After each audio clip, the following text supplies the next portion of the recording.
He signed the marriage certificate with her best friend's sister on a Tuesday. Elena found out on a Friday, 7 days before what was supposed to be her own wedding. She didn't scream. She didn't throw anything. She sat in the kitchen of the home she had spent 4 years renovating, the home she had chosen the tile for, the curtains, the cabinet handles, and she read the text message Lucian had sent her like he was canceling a dinner reservation. "We need to talk when I get home. There's something you should know before the weekend." That was it. No call. A text. And somehow, Elena Voss already knew. If you've ever given everything to someone who treated your love like a convenience, stay with me. Because this story isn't just about betrayal. It's about what one woman quietly built while nobody was watching, and what happened the day she decided to take it all back. Subscribe to this channel and follow Elena's story all the way to the end, because what she does next will leave you speechless. If this story moves you, hit that like button and drop a comment telling me the city or country where you're watching from. I want to see exactly how far Elena's story has traveled. Now let's go back to the beginning. Elena Voss had not always been the kind of woman who checked her feelings at the door. There was a time, a long time ago, when she cried at commercials and kept a journal, and called her mother every Sunday evening just to hear a familiar voice. That version of herself felt very far away now. She had grown into something quieter, more contained, the kind of steady that people mistook for cold when they first met her, and then came to depend on entirely once they understood what it actually meant. She was 34 years old. She had been with Lucian Moretti for 10 years. 10 years is a long time by any measure. Long enough that she had stopped counting anniversaries. Not because she didn't care, but because the relationship had become so woven into the fabric of her daily existence that celebrating it felt a little like throwing a party for the fact that you still had lungs. Lucian was simply there. He had always been there. She had stopped asking herself whether she was happy and started asking herself whether things were running smoothly, and for a long stretch of years she had convinced herself those were the same question. She met him when she was 24 and he was 31, and she was brilliant in a way that people noticed but couldn't quite name. She had a mind for systems, for patterns, for looking at a problem that had already defeated 3 smart people and finding the angle no one had thought to try. Lucian had spotted that quality in her at a networking event in Chicago, standing near the bar with a glass of sparkling water she hadn't touched, listening to a conversation she wasn't part of with an expression of focused concentration that he later said made her look like she was solving an equation in her head. She was. Sort of. The company she had been working for at the time was hemorrhaging money on a logistics software contract that everyone agreed was broken, but no one could explain why. She had spent 3 weeks pulling at threads and she was 48 hours away from figuring it out. He had interrupted her thinking, which annoyed her, and then he had said something smart enough to hold her attention, which surprised her. And by the time the event ended, she had agreed to have coffee with him the following week. She did not know then that he was Lucian Moretti in any meaningful sense. She knew his name.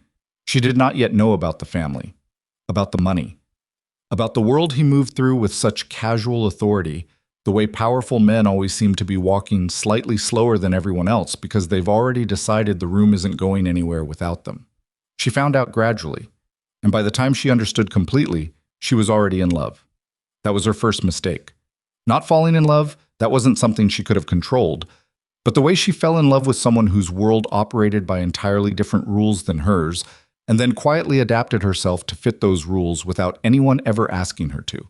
She told herself she was being flexible. She told herself she was being a partner. She was, in the truest sense of the word, disappearing, one carefully calibrated compromise at a time, and she did it so gracefully and so completely that by the time she reached 34, she wasn't entirely sure anymore where Lucian's life ended and her own began. The company was the clearest example. Moretti Industries had started as a holding company with aging assets and a reputation that relied more on fear than on actual performance. Lucian understood power. He understood leverage, loyalty, and the particular psychology of men who respond to dominance. What he did not understand, what he had never understood, was technology. He didn't understand how to build it, how to value it, or how to speak about it in rooms full of people who did. Elena understood all of that. She had come to him with an idea in the second year of their relationship, a data management platform that she had been designing in pieces for years, assembling it slowly the way you build something when you don't have funding and can't afford to rush. She showed him the architecture. She walked him through the potential market. She told him, with the measured confidence of someone who has already done the math 3 times, that if they built this correctly, it would be worth something extraordinary within a decade. He listened. He nodded. He made 3 phone calls. Within 6 months, the platform was in development. Within 2 years, it was generating revenue. Within 5, it was the most valuable asset in the entire Moretti portfolio, and the reason serious investors started taking the company seriously for the first time in a generation. The patents were filed under the company's name. Elena had signed what she was told were standard employment agreements. She had not, in those early years, been the kind of person who read every paragraph of a legal document before signing it, because she had been 26 years old and in love, and operating on a level of trust that she now recognized, with the sober clarity of hindsight, as catastrophic naivety. But she wasn't entirely without protection. She had kept things. Personal notes, development logs, the original code repositories she had built before Lucian ever entered the picture. She had kept them the way some people keep letters from an old relationship. Not because they planned to use them, but because you don't throw away something that was once the most important thing you'd ever made. Those files had lived quietly on an encrypted external drive in the back of her desk drawer for 8 years. She had not thought about them often. She would think about them soon. On the Friday that everything changed, Elena had spent the morning reviewing licensing agreements on the 3rd floor of the Moretti Industries building, her office, technically, though her name wasn't on the door, and the afternoon driving back to the house in Lincoln Park that she and Lucien had renovated together, which also wasn't technically in her name, though she had selected every fixture, managed every contractor, and spent approximately 900 hours of her personal time over 2 years turning it from a gutted shell into something that belonged in a magazine. She had been thinking about the wedding, not the way most women think about their weddings, not the flowers or the centerpieces or what her mother would wear. She had moved past that kind of thinking years ago. She was thinking about logistics.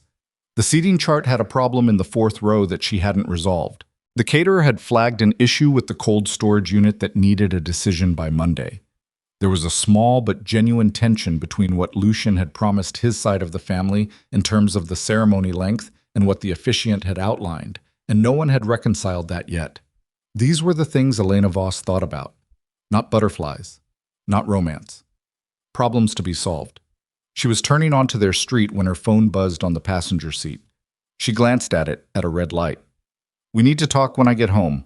There's something you should know before the weekend." She read it twice. Then the light turned green and she drove the last 2 blocks to the house and pulled into the garage and sat in the car for a moment with the engine off. She didn't know what it was, but she knew it was bad. She had been with this man for 10 years. She had learned to read the frequency of his communication the way a sailor learns to read weather. He called when he wanted something. He went quiet when he was managing a situation he hadn't figured out yet. And he sent a text like that, flat, careful, stripped of any warmth, only when he had decided how he was going to say something and needed time before the saying of it. She went inside. She changed her clothes. She made tea she didn't drink. She sat at the kitchen island with her laptop open, and she stared at the licensing agreements she'd already reviewed twice and didn't absorb a single word. He came home at 7:15. She heard the front door. His keys on the table by the entrance. His footsteps, confident, unhurried, the walk of a man who had already prepared his lines, coming down the hall. He came into the kitchen and he looked at her, and for just a fraction of a second something crossed his face that she could not entirely read. Not guilt. Lucien Moretti did not feel guilt the way ordinary people felt it. It was something more like the expression of a man who knows he is about to perform an uncomfortable task and has already made peace with the discomfort. "Hey," he said. "Hey," she said back. He poured himself 2 fingers of scotch and set the glass on the counter and stood across the island from her, and she waited. "I did something," he said, "and I'm telling you now because it's better that you hear it from me." She kept her hands flat on the counter. "I got married," Lucien said, "last Tuesday. Sophia and I, we went to City Hall." The room didn't change. The light was the same. The hum of the refrigerator was the same. Elena's heartbeat, which she was suddenly very aware of, did not accelerate. "Sophia, Sophia," she said. Her voice came out even. Quiet. Measured. It didn't even sound like a question. You've met her. At the Hargrove function last fall. Dark hair. She works in development. I know who Sophia is, Lucian. She had known about Sophia. Not in an official way. Not in a way she had allowed herself to fully confront. But she had known, the way women often know things that their minds refuse to package into a form they can act on. She had seen the way his phone went face down when it buzzed in certain rooms. She had noticed the late-night trips to deal with a situation at the warehouse that happened to cluster on the same 3 evenings every week. She had categorized these observations and filed them under Do Not Open because the alternative, opening them, would have required her to do something, and doing something would have threatened the entire architecture of a life she had spent a decade constructing. "You got married," she repeated. "I should have told you sooner. I know that." "Our wedding," she said, "is in 7 days." "I know." "You were going to marry me in 7 days." "Elena, don't." Her voice dropped just slightly. Not louder, quieter. The kind of quiet that meant something different than calm. "Don't manage me right now." He set his glass down. He looked at her with an expression that was, she realized, almost clinical. He was measuring her, calculating her response, deciding which version of comfort or logic or justification might de-escalate the room, and she felt something happen inside her chest that was not grief and was not rage, but was something older and colder and more dangerous than either. She recognized what it was. It was the moment she stopped adapting. "What do you want me to say?" he asked, and his voice was not cruel. That was the thing about Lucian Moretti that people never understood from the outside. It was not cruel. He was simply incapable of imagining a world in which the consequences of his choices applied to him the way they applied to everyone else. He genuinely did not understand why Elena would be shattered by this, because he genuinely believed that what they had was so foundational, so embedded, so critical to both of their lives, that it would simply continue. Sophia was a different kind of thing. Elena was the architecture. She would understand, he believed, eventually. "I want you to leave," she said. He blinked. "This is my house." "Then I'll leave." She picked up her laptop, closed it, slid it under her arm. She walked to the bedroom and pulled an overnight bag from the top shelf of the closet and began filling it with the calm, methodical efficiency of someone who has made a decision and has no intention of discussing it. She didn't throw things. She didn't slam drawers. She moved the way she always moved when she was truly focused, quietly, precisely, without wasted motion. He appeared in the doorway. "Elena, stop. Let's talk about this like adults." She zipped the bag. "You knew I would come back," she said, not looking at him. "That's why you told me like that. In a text. Because you knew I would be upset, and then I would process it, and then I would come back." He said nothing. She picked up the bag and turned around and looked at him directly for the first time since he'd come home. 10 years, she said. "I helped you build something worth $3 billion, Lucian. I moved into your world, and I operated by your rules, and I signed the papers you handed me, and I never asked for my name on a single door. Not because I was stupid, because I trusted you." He shifted his weight. "And you looked at all of that," she said, "and what you heard was, 'She'll stay no matter what.'" She walked past him, down the hall, through the kitchen with its tiles she had chosen, and its lighting she had spec'd, and its cabinet hardware she had driven 45 minutes to find in a specialty shop because the standard options were not good enough. She stopped at the door. "I have a question," she said, not turning around. "Did you ever wonder what exactly it is that holds your company together? Like the actual mechanism of it, the intellectual architecture?" "Elena, I'm just asking." He was quiet for a moment. "The platform," he said. "Right," she said. "The platform." She opened the door. "Have a good night, Lucien." She left. She drove 15 minutes to a hotel and checked in and sat on the edge of the bed in a room that smelled like industrial laundry detergent, and that was when she allowed herself, just briefly, just in that room, to press her hands to her face and feel the full weight of what had just happened. She had known he was capable of this. Some part of her had always known. What she had not known, what she was only beginning to understand as she sat in that anonymous room with her overnight bag on the floor beside her, was that she was also capable of something he had not yet imagined. She pulled her laptop open. She opened an email to a number she had never used. A lawyer. A very specific kind of lawyer. A woman named Renata Choi, whose specialty was intellectual property, and whose reputation in certain circles was, as one tech executive had once described it over drinks, the kind you hope is on your side. Elena had met her at a conference 3 years ago. They had not stayed in close touch, but she had kept the contact. She began to type. Renata, I don't know if you remember me. My name is Elena Voss. We met at the IP Symposium in San Francisco in 2021. I need to ask you about something. It's complicated, and it can't wait. She stopped, looked at what she had written, added one more line. I think I may own something that someone else has been operating under their name for 8 years. I'd like to know if I'm right. She hit send. Then she closed the laptop, lay back on the hotel bed in her clothes, and stared at the ceiling. Outside the window, Chicago carried on being Chicago. Indifferent, enormous, entirely unaware that somewhere in a mid-range hotel room, something quiet had just ended and something else, something harder and more deliberate, had just begun. She didn't sleep for a long time. But she wasn't crying, she was thinking. Elena did not go back to the house the next morning. She had thought about it somewhere around 3 a.m. when the hotel's heating system clicked on for the 4th time and jolted her out of a half-sleep that wasn't doing her any good anyway. She had thought about it the way you think about a lot of things at 3 in the morning, circling it, examining it from different angles, trying to find the version of the decision that didn't make her feel like she was either surrendering or running. She couldn't find that version. So she stayed in the hotel bed and watched the ceiling and waited for daylight. Renata Choi replied at 6:47 a.m. I remember you. Call me when you're ready. No rush, but if it's what I think it might be, don't wait too long. Elena read it twice. Then she called her at 7:15. Renata picked up on the second ring, which told Elena everything she needed to know about the kind of lawyer she was. Tell me what you have, Renata said. No preamble, no pleasantries. Just that. Elena told her. All of it. The original code. The development logs. The notebooks she had kept in the early years, actual paper notebooks, which she had always found easier for working through architecture problems. Dated, detailed, showing her thought process from concept to execution.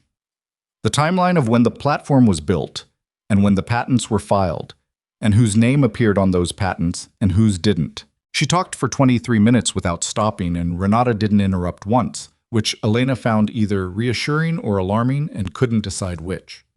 When she finished, the line was quiet for a moment. Where are these materials now? Renata asked. The physical notebooks are in a storage unit. I put them there about 3 years ago when we did the office renovation, and I ran out of space. The code repositories are on an encrypted drive in my desk at the office. At the Moretti Industries office. Yes. Another pause, shorter this time. You need to get that drive today, Renata said. Not tomorrow, today, before anyone has a reason to go looking for it. You think I think right now he doesn't know what you're capable of, Renata said, and that is your only real advantage. The moment he figures it out, it stops being an advantage. So, today. Elena was already sitting up, her feet on the floor. What do I tell him? Nothing, Renata said. You don't tell him anything. You are a woman who just found out her fiancé married someone else. Going into the office to collect your personal things is completely natural. No one will question it. Don't explain. Don't justify. Just go. Elena went. She drove to the Moretti Industries building on Michigan Avenue at 9 a.m. on a Saturday, which was not unusual. She often worked weekends, and so did half the executive floor. And she took the elevator to the 3rd floor and walked down the hall to her office with the same measured stride she used every day, nodding at the weekend security guard whose name was Dennis, and who had once told her about his daughter's college applications for 20 minutes while Elena waited for a courier. Morning, Ms. Voss, Dennis said. Morning, she said. Just picking up a few things. She went into her office and closed the door. The drive was where she'd left it. Back of the bottom drawer beneath a folder of printed vendor contracts that no one had touched in 2 years. She put it in her coat pocket and stood up and looked around the office for a moment. At the desk she'd chosen, the lamp she'd brought from home, the framed diagram on the wall that was the original system architecture sketch she'd drawn on a legal pad in Lucian's kitchen in 2016, the one she'd had mounted because she was proud of it and because, at 26, she had not yet understood the ways in which pride can be used against you. She took that off the wall, too. She put it under her arm. She walked back out, nodded at Dennis again, and left. She was back at the hotel by 9:40. She put the drive and the frame diagram on the desk and sat down across from them and looked at them for a long moment. And then she opened her laptop and began to document everything. She did not hear from Lucien until Sunday afternoon. He called 3 times between noon and 2 p.m. She let all 3 go to voicemail. The messages were variations of the same thing, calm, controlled, carrying the specific undertone of a man who is used to being the one who decides when a difficult conversation is over. Elena, call me back. We need to handle some things before the week. It's me again. I understand you're upset. But there are practical matters we need to discuss. The vendors. Elena, the Whitmore Gala is Friday. I need to know what you're doing. The Whitmore Gala. She had forgotten about the Whitmore Gala. It was the most significant charity event in Chicago's social calendar, the kind of evening that mattered to people like Lucien. Not because of the cause it benefited, but because of who attended and who was watching and what the photographs in the morning papers communicated about power and standing. Elena had been Lucien's partner at the Whitmore Gala for 7 consecutive years. She knew every person who would be in that room.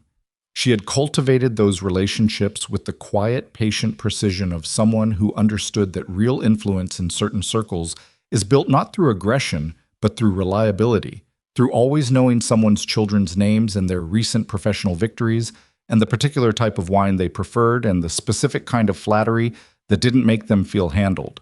Those relationships were, in a real sense, her relationships.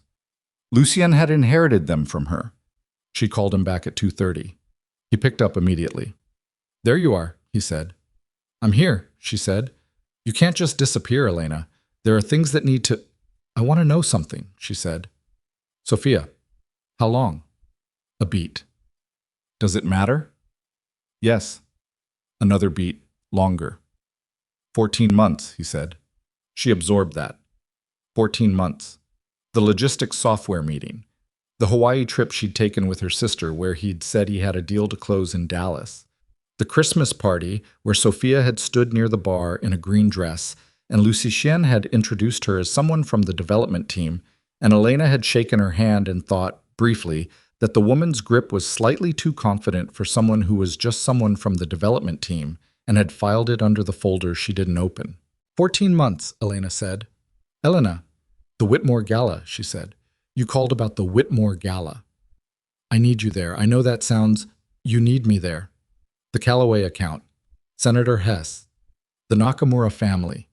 They don't know anyone on my side, Elena. You know that. And if I walk in there without... With your wife," she said. Silence. "You want me there," she said slowly, "with your wife. The woman you married last Tuesday. You want me to come to the Whitmore Gala and help Sophia navigate a room full of people who have known me for 7 years. I'm not asking you to... What are you asking me, Lucien? Be specific." He was quiet for a moment. She could hear him breathing. She had been listening to this man breathe for 10 years, and she knew what different kinds of silence from him meant. And this one meant he had already decided what he wanted and was choosing his angle of approach. "I'm asking you to be professional," he said. "For one evening. For the sake of what we built together." The word we landed in her chest like a stone dropping into still water. "I'll be there," she said. He exhaled. "Good. Thank you. Elena, I want you to know that none of this changes what you mean to..." She hung up. She sat with the phone face down on the hotel desk and breathed through her nose for approximately 45 seconds. Then she picked it back up and texted Renata. "He wants me at an event on Friday. His wife will be there. He wants me to help introduce her to people." Renata's reply came in under 2 minutes. "Go. Be exactly who you've always been. Don't confront, don't explain, don't show your hand. Smile at everyone. Make sure they remember you were there." Elena read that 3 times. Then she went online and ordered a dress. She spent Monday through Thursday working from the hotel, which was expensive and inconvenient and not something she could sustain indefinitely. She had money of her own. She was not without resources. But the comfortable life she had lived for the past decade had been built substantially on a foundation that had Lucien's name on the deed. She was aware of this in a way she had never fully allowed herself to be aware of before. And the awareness had a particular flavor, not panic, but something cold and educational, like biting into something you thought was sweet and finding out it was salt. Renata called Tuesday evening with a preliminary assessment. "The employment agreements you signed are broad," she said, "but not airtight. There's a standard work-for-hire clause, but the technology you built, the original architecture, predates your formal employment arrangement with Moretti by approximately 8 months. I've been looking at the dates. If your documentation is as clean as you described, we have a genuine argument. How strong an argument? Stronger than he thinks, Renata said. But we need to be careful about timing.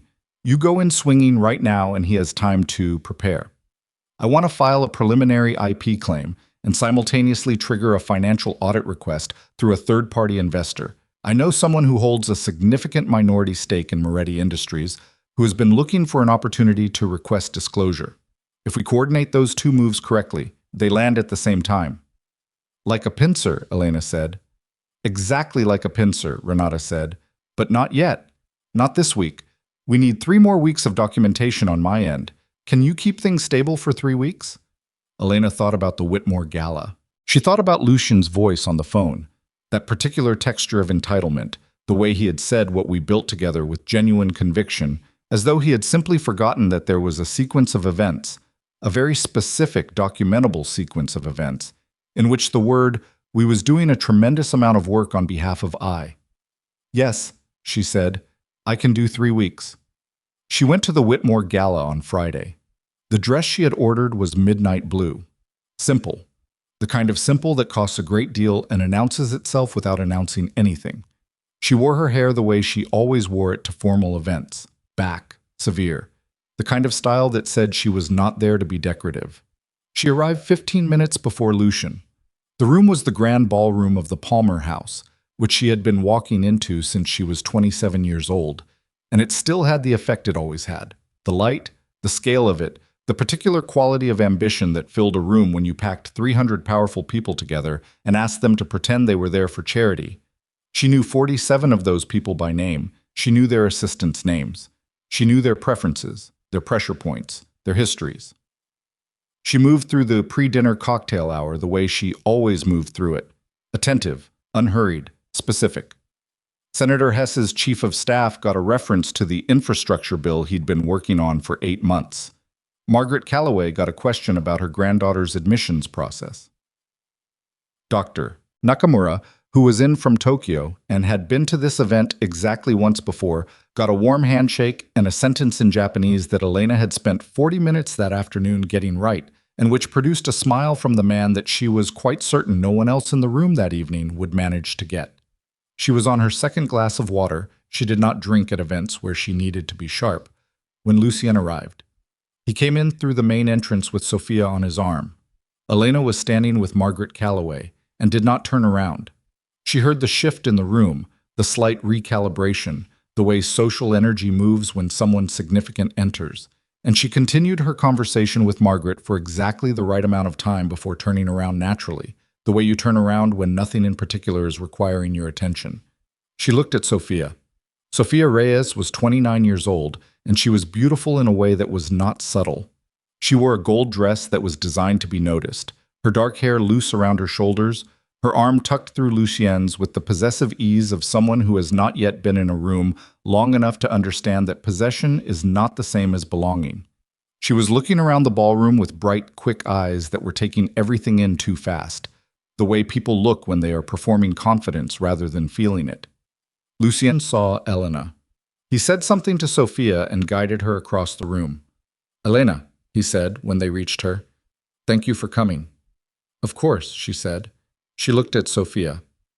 "Sophia," Lucien said, "you remember Elena. She knows everyone here. She can introduce you." Sophia's smile was practiced but not entirely steady. Up close, she was younger looking than Elena had expected, and there was something in her eyes, a wariness, quickly suppressed, that suggested she had not fully calculated what it would be like to walk into this particular room on the arm of this particular man and encounter this particular woman. "It's wonderful to meet you properly," Sophia said. Her voice was bright, deliberate. Elena looked at her for one moment without any expression at all.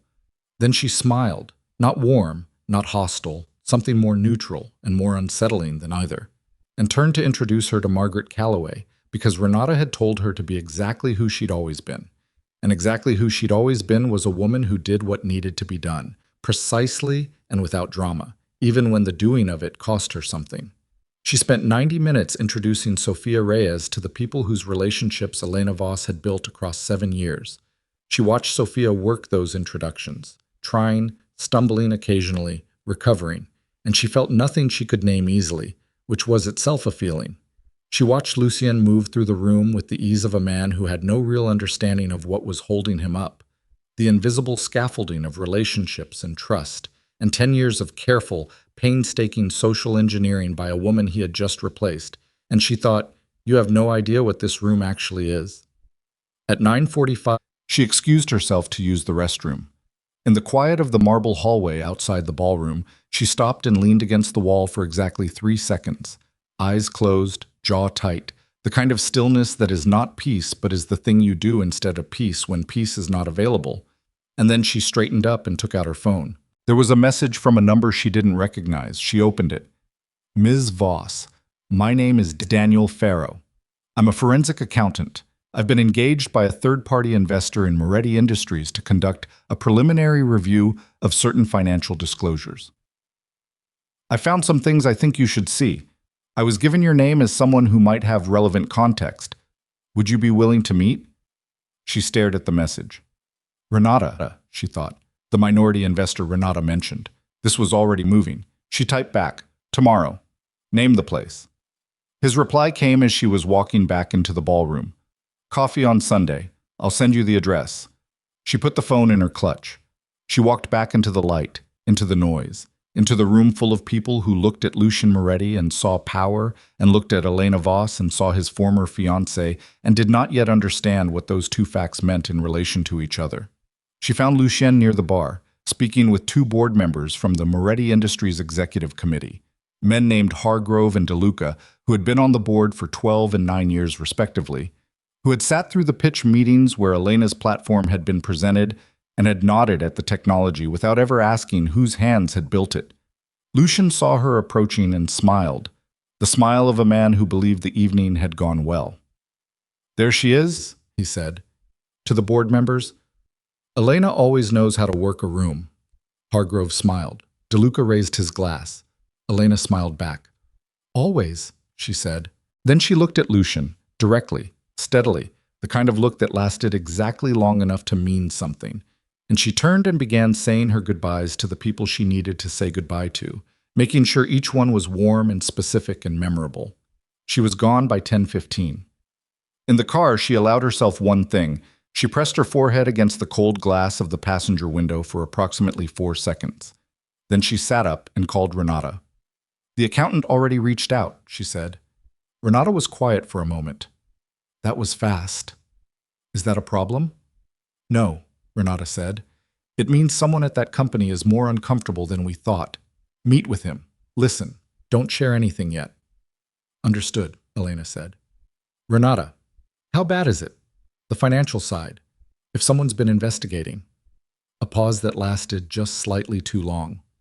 "Elena," Renata said carefully, "the preliminary numbers I've been able to access through public filings suggest some transfers that are difficult to explain through standard business operations. Some of them go back 4 years. Some of them involve accounts connected to Sofia Reyes." Elena felt the temperature in the car drop 2 degrees. "She was involved in the finances?" Elena said.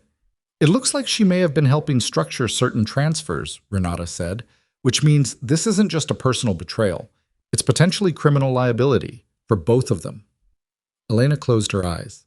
She had thought Lucien married Sofia because he was reckless and arrogant and had mistaken infatuation for something worth burning his life down for.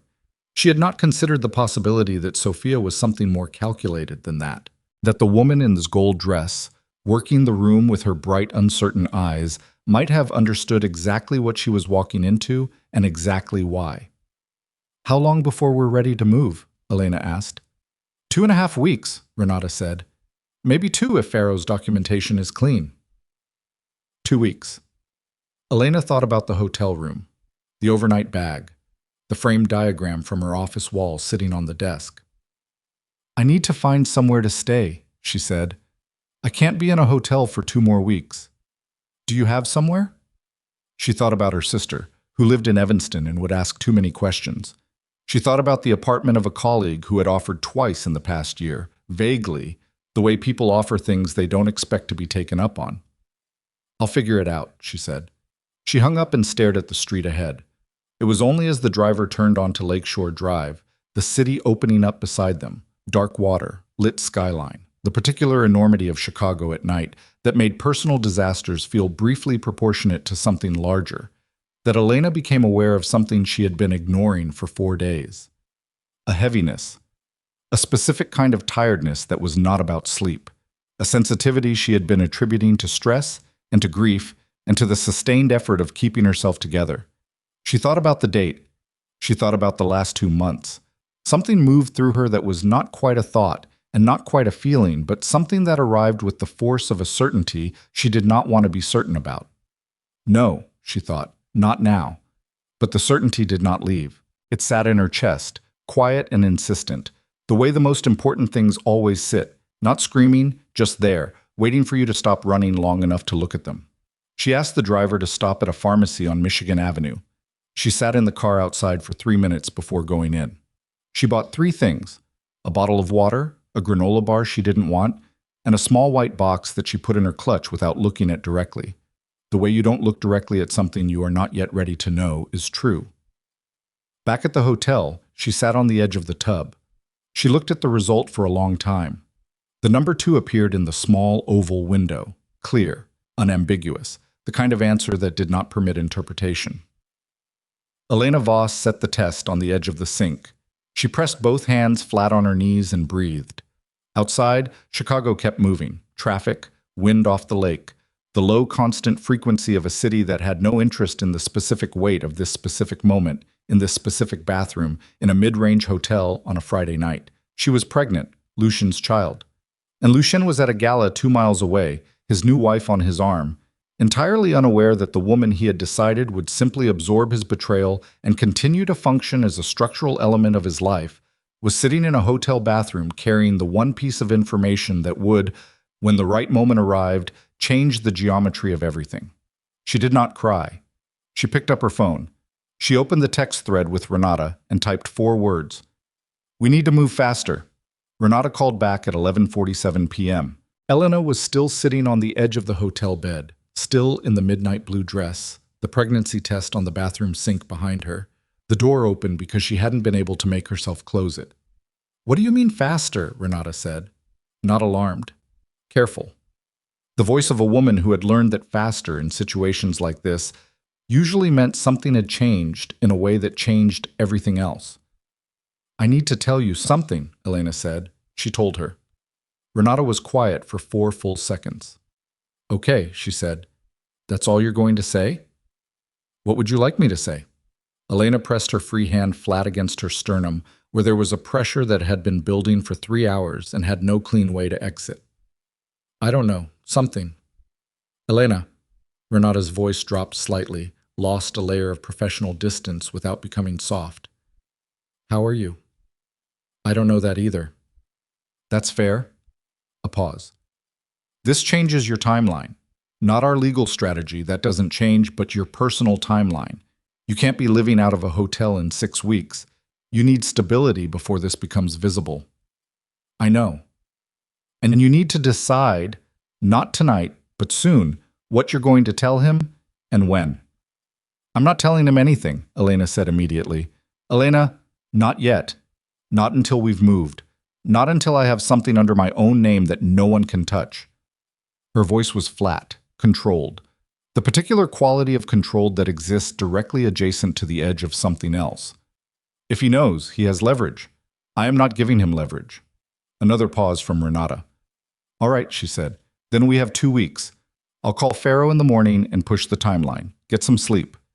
Elena did not get much sleep. She lay in the hotel room in the dark, and she thought about things in the specific way you think about things at midnight, when your body is tired and your mind will not cooperate. Not linearly, not productively, just a series of images and facts that kept rearranging themselves into patterns she didn't want to look at. Lucien at 22 years, her desk at 26, signing papers she should have read more carefully. The original system architecture sketch, now leaning against the hotel desk. A woman in a gold dress with 2 bright eyes moving through a room she hadn't earned. And underneath all of it, steady and low, a fact that was not yet real and already changed everything. She was up at 5:30 and on her laptop by 6. Daniel Farrow met her Sunday morning at a coffee shop in River North. That was the kind of place that opened early for people who needed to have conversations they didn't want anyone they knew to overhear. Small, unremarkable. The kind of lighting that discouraged lingering. He was already there when she arrived, a compact man in his mid-40s with reading glasses pushed up on his forehead and a folder on the table in front of him that he had one hand resting on the way.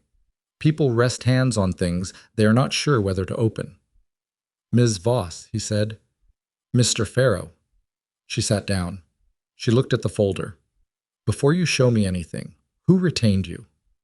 "I'm not able to share that directly." "What I can tell you is that the investor I'm working for has been a minority stakeholder in Moretti Industries for 11 years and has significant reasons to be concerned about recent disclosures." He pushed his glasses up. "They became aware of certain anomalies in the financial reporting approximately 4 months ago. I've been working to document them since then." 4 months, Elena said. "The anomalies go back further, but the pattern became visible about 4 months ago." "How bad?" He opened the folder. She spent 40 minutes looking at what he'd put in front of her, and in those 40 minutes she had the specific experience of watching a version of the world she had lived in for 10 years disassemble itself page by page into something she did not recognize. The transfers were sophisticated, not crude, nothing so obviously traceable as money moving directly from company accounts into personal ones. Instead, a series of consulting contracts paid to shell companies for services that left no paper trail beyond the invoice. Vendor relationships with pricing structures that made no economic sense unless the purpose of the relationship was the pricing structure itself. 2 licensing deals for platform components, her platform, she thought, with a cold twist behind her sternum, that had been structured in a way that routed a percentage of revenue to an offshore entity that Daniel Farrow had traced through 3 intermediate steps to an account connected to Sofia Reyes. She set these up before they were married, Elena said. 18 months before, Farrow confirmed. "Which means the marriage wasn't impulsive," Elena said. "No." She sat with that for a moment. The marriage wasn't impulsive. The affair had not been Lucian losing his head over a younger woman and making a catastrophic personal decision out of weakness or vanity or some midlife unraveling that she might have been able eventually to understand if not forgive. The affair had been, at least in part, and possibly from the beginning, something else. Something more structured. Sofia had been inside the company's financial architecture for a year and a half before Lucien walked her to City Hall, and the structures she had built were quietly, efficiently funneling money out of an enterprise that Elena Voss had spent a decade building. "How much?" Elena asked. Farrow looked at his numbers. "Conservative estimate, what I can document right now, between 14 and 18 million over 3 years. There may be more that I haven't been able to trace." $18 million. From a company Elena had built. She looked at the table surface for a moment. Plain wood. A coffee ring someone hadn't wiped up. Ordinary. Grounding. "What does your investor want?" she asked. "They want the board to convene an emergency audit," Farrow said. "They have enough to formally request it under the shareholder agreement. But they wanted to speak with you first because—" He stopped, chose his next words with visible care.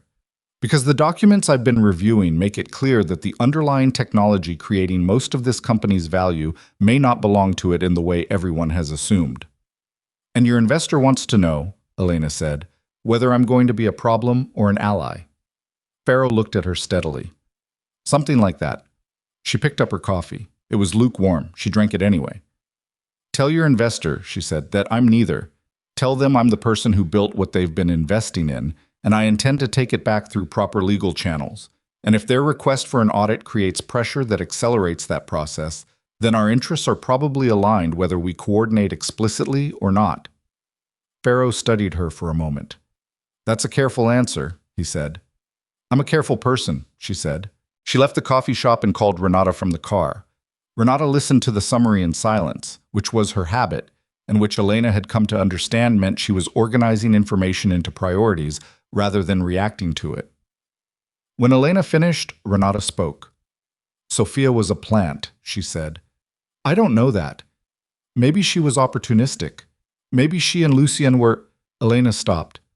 I don't know what they were, but she understood the financial architecture before most of the executive team did. Can Pharaoh's documentation support a criminal referral? He thinks so. He's not making that call, that's his investor's decision, but he said the structure of the transfers is textbook fraudulent conveyance. If there's a criminal investigation, Renata said, it changes the timeline and the strategy. The IP claim is civil. Criminal liability is a different ceiling. I know. It also means Sophia has her own exposure, which means she may cooperate with investigators to reduce it, which means Lucien might end up getting destroyed from two directions at the same time, Elena said. Yes. She let that sit in the car for a moment. Destruction from two directions. The thing she had never wanted. She had wanted her work back. She had wanted her name on what she'd built. She had not wanted to watch a man she had loved for 10 years get dismantled in a proceeding that would end with people using the word criminal in the same sentence as his name. She did not want it. But she also thought about $18 million and the gold dress and the text message and the particular expression on Lucien's face when he'd said, "There's something you should know before the weekend." The expression of a man who had decided the outcome before the conversation began because he had never seriously imagined any outcome that wasn't acceptable to him. Keep moving, she said. Elena, keep moving, Renata. 2 weeks. She hung up. She found an apartment by Monday evening, a furnished sublet in Lincoln Square, 2 bedrooms, nothing special, a lease that ran month to month and required no commitment she wasn't ready to make. She was moved in by Tuesday afternoon, which took her approximately 3 hours because she had one overnight bag, a laptop, an encrypted hard drive, and a framed diagram, and that was the sum total of what she had taken from the life she'd built. She worked from the kitchen table. She did not go back to the Moretti Industries office. Nobody called to ask why. That was the thing about the way she had structured her role over the years. She had always been someone who operated at the edges of official structure, present and essential, but never formally titled in a way that would have required a specific notice of absence. She was not, technically, an employee. She had been paid as an independent contractor on a series of agreements that had been renewed annually, at Lucien's direction, without anyone examining too carefully what those agreements said about intellectual property rights versus what the original agreements, the ones she had signed at 26, actually defined. Renata was examining them very carefully now. On Wednesday, she received the first text from Lucien that was not about logistics or business. I need to talk to you, not about the company, about us. She stared at it. There is no us, she typed, and deleted it. I'll be available next week, she typed, and deleted that too. She put the phone face down and went back to the documentation she was compiling for Renata. Date logs, code commits with timestamps, correspondence from 2016 and 2017, in which she had described the platform architecture to Lucien in emails that began, "Again, I've been thinking about how we could structure the data layer, and here's what I've figured out about the indexing problem." Emails that existed in his inbox, on a server, with metadata that established exactly who had been doing the thinking and exactly when. She did not reply to the text. Thursday evening, the house called. Not Lucien. The house itself, in the form of a call from a property management company she did not recognize, informing her that the Lincoln Park property had been placed under new management and that any personal belongings of former occupants should be retrieved within 14 days. She sat at the kitchen table with the phone in her hand after the call ended. He had moved Sophia into the house. Of course he had. Where else would he put his wife? The house was his. The deed had his name. She had spent 4 years and 900 hours and an amount of herself she had never formally accounted for. And the house was his, had always been his. And now Sophia Reyes was walking through rooms where Elena had chosen the tile and the light fixtures and the cabinet hardware, sleeping in the bedroom where Elena had slept for 6 years, looking at the garden Elena had planted in the first spring she was there when she was 28 years old, and still the kind of person who planted things. She made herself a cup of tea. She drank it standing at the kitchen window of the Lincoln Square apartment, looking at a street she didn't know yet. She made a list of what she needed to retrieve from the Lincoln Park house. She kept the list short and practical. She did not let herself think about the garden. She went on Friday morning early when she calculated Lucien would be at the office. She used the key she had not returned because he had not asked for it back. Another small evidence of his certainty that none of this was permanent. She went in through the front door. She stood in the entrance for a moment. The house smelled different. Not bad. Different. A different perfume, a different routine, a different person's specific frequency of existence that had settled into the rooms in less than 2 weeks and quietly overlaid everything Elena had left behind. She went room to room. She was efficient. She took her files, her personal documents, 3 boxes of books she'd been meaning to take to storage anyway, some clothing she'd overlooked, the kitchen implements that had been specifically hers. She worked fast and without sentiment, or she tried to, until she came to the second bedroom, the room that had been her study for 4 years, and found it had already been emptied and painted. The walls were white. Her bookshelves were gone. There was a rug she didn't recognize on the floor, and a chair in the corner that wasn't hers, and a small framed print on the wall over the window that was the kind of thing you find in a hotel or a waiting room, generic and pleasant, and carrying no history at all.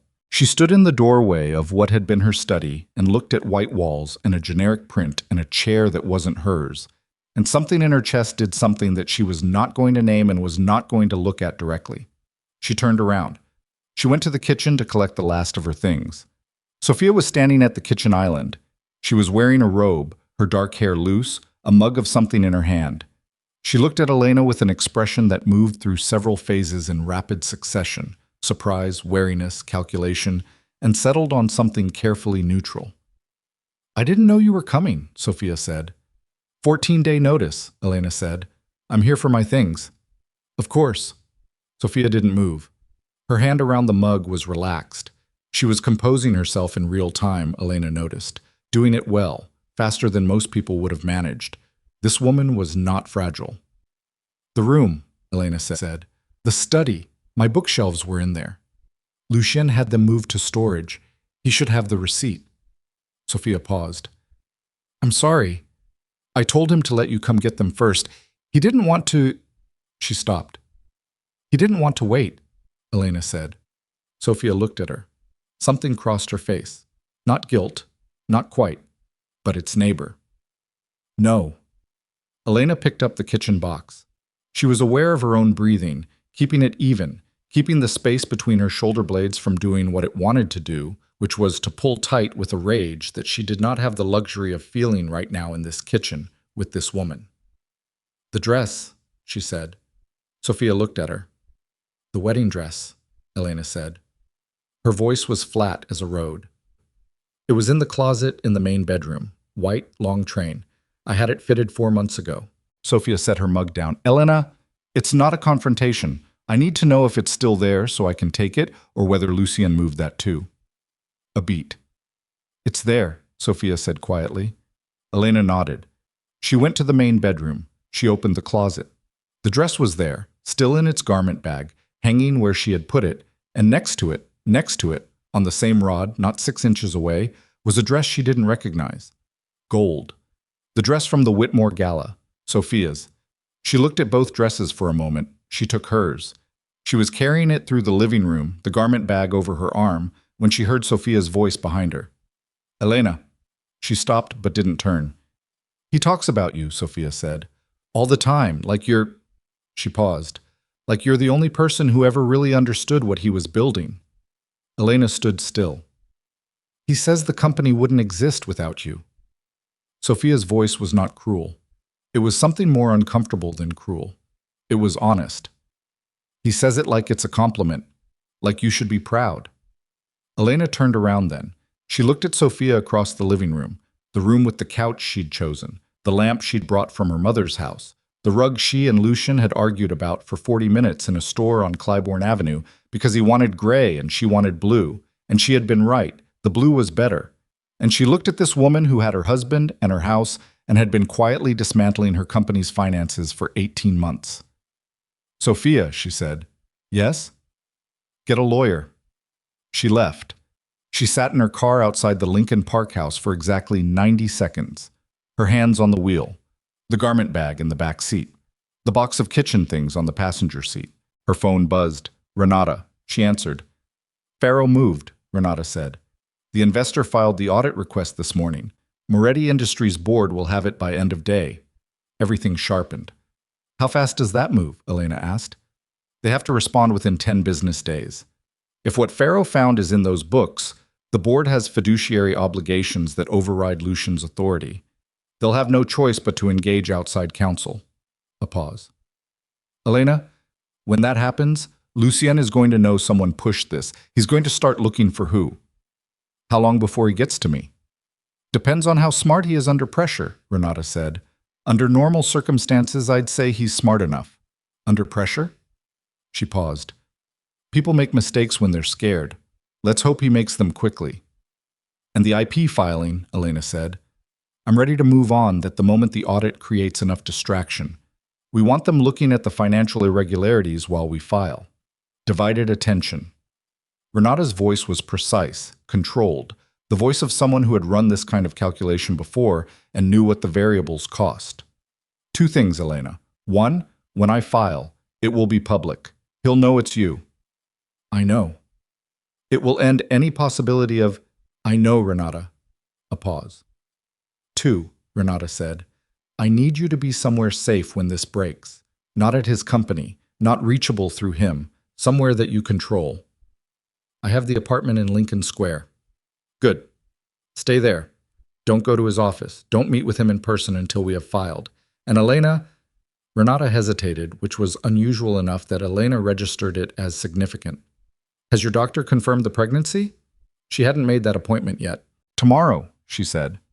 Make it today, Renata said. You need documentation, date, confirmation, everything. Don't skip that step. She made the appointment that afternoon, a walk-in clinic in Lakeview that could see her at 3. She sat in a waiting room chair with a paper cup of water and a magazine. She didn't read, and she thought about what Renata had said. He's going to start looking for who. She thought about Lucien under pressure. She had seen it twice in 10 years, once during a regulatory investigation that hadn't amounted to anything, once during a labor dispute at one of the older company properties. Both times he had become very still, very quiet. The kind of quiet that wasn't calm at all, but was the specific management of something coiled and dangerous. He would get very quiet, and then he would move. The doctor confirmed what the test had confirmed. 8 weeks. Everything looked normal, the doctor said, but Elena should schedule comprehensive prenatal care as soon as possible given her age. She said 34 with the specific diplomatic neutrality of a professional being careful. And she should be monitoring her stress levels, which Elena received with the internal acknowledgement that this advice, while medically sound, was approximately 8 weeks too late. She left the clinic at 4:15. She was walking to her car when she got the call from a number she didn't recognize. She answered it. Ms. Voss. A man's voice. Not Pharaoh, someone else. Formal, flat. My name is Robert Claus. I'm General Counsel for Moretti Industries. I'm calling because a situation has arisen that I believe you should be made aware of, and I'd like to request a meeting at your earliest. What kind of situation? She said. A pause.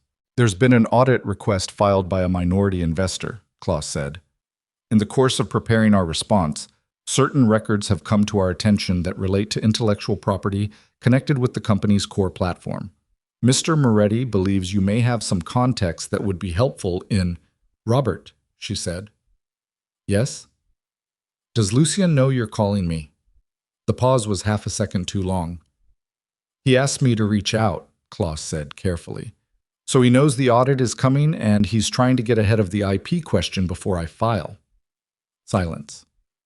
Tell him, Elena said, that if he'd like to have a conversation about intellectual property, he can do that through counsel. My attorney's name is Renata Choi. He can have his office contact hers. She hung up. She stood on the sidewalk outside the clinic, cars moving past, the late afternoon light going thin and gray the way Chicago light does in the weeks before winter fully lets go. He knew. He didn't know everything, didn't know what she had, didn't know how close Renata was to filing, but he knew enough to be scared, and a scared Lucien Moretti was a different kind of problem than the calm, certain version she had been operating around for the past 2 weeks. She called Renata. He knows, she said.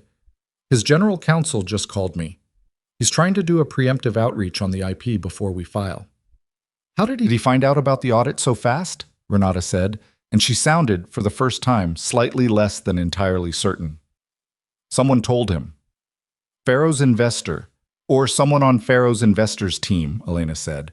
Or someone at the board level who is closer to Lucian than we thought. A pause that held an entire calculation.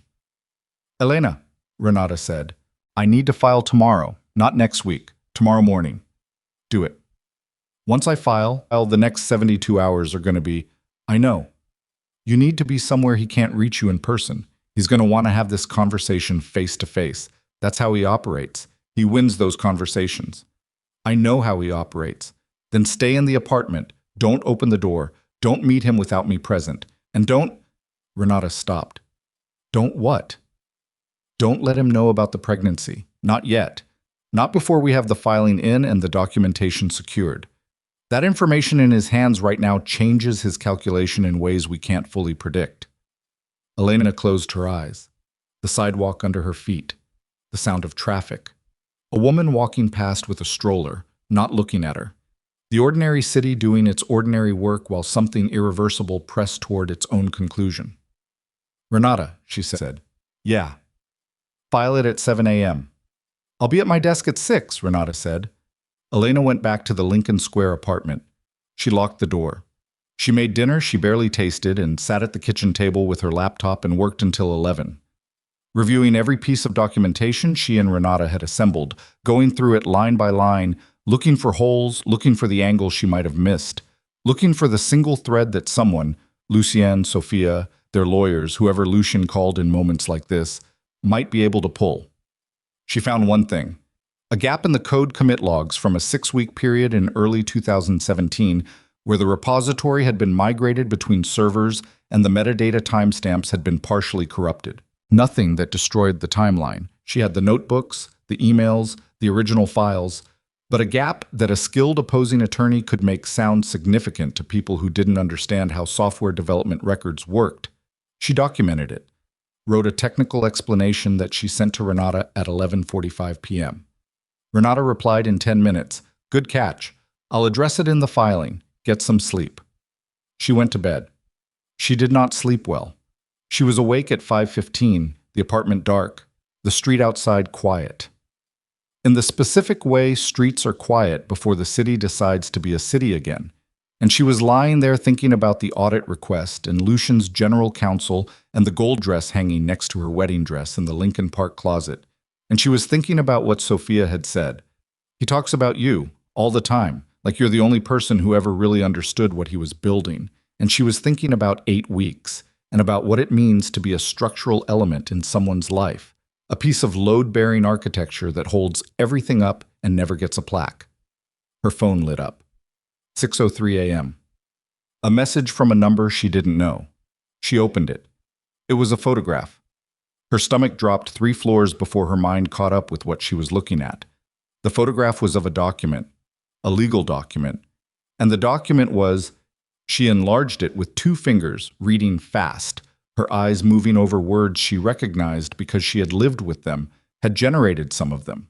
The document was a version of one of her original IP agreements, the ones she had signed at 26. But it wasn't the version she remembered. It had been modified. The dates were the same.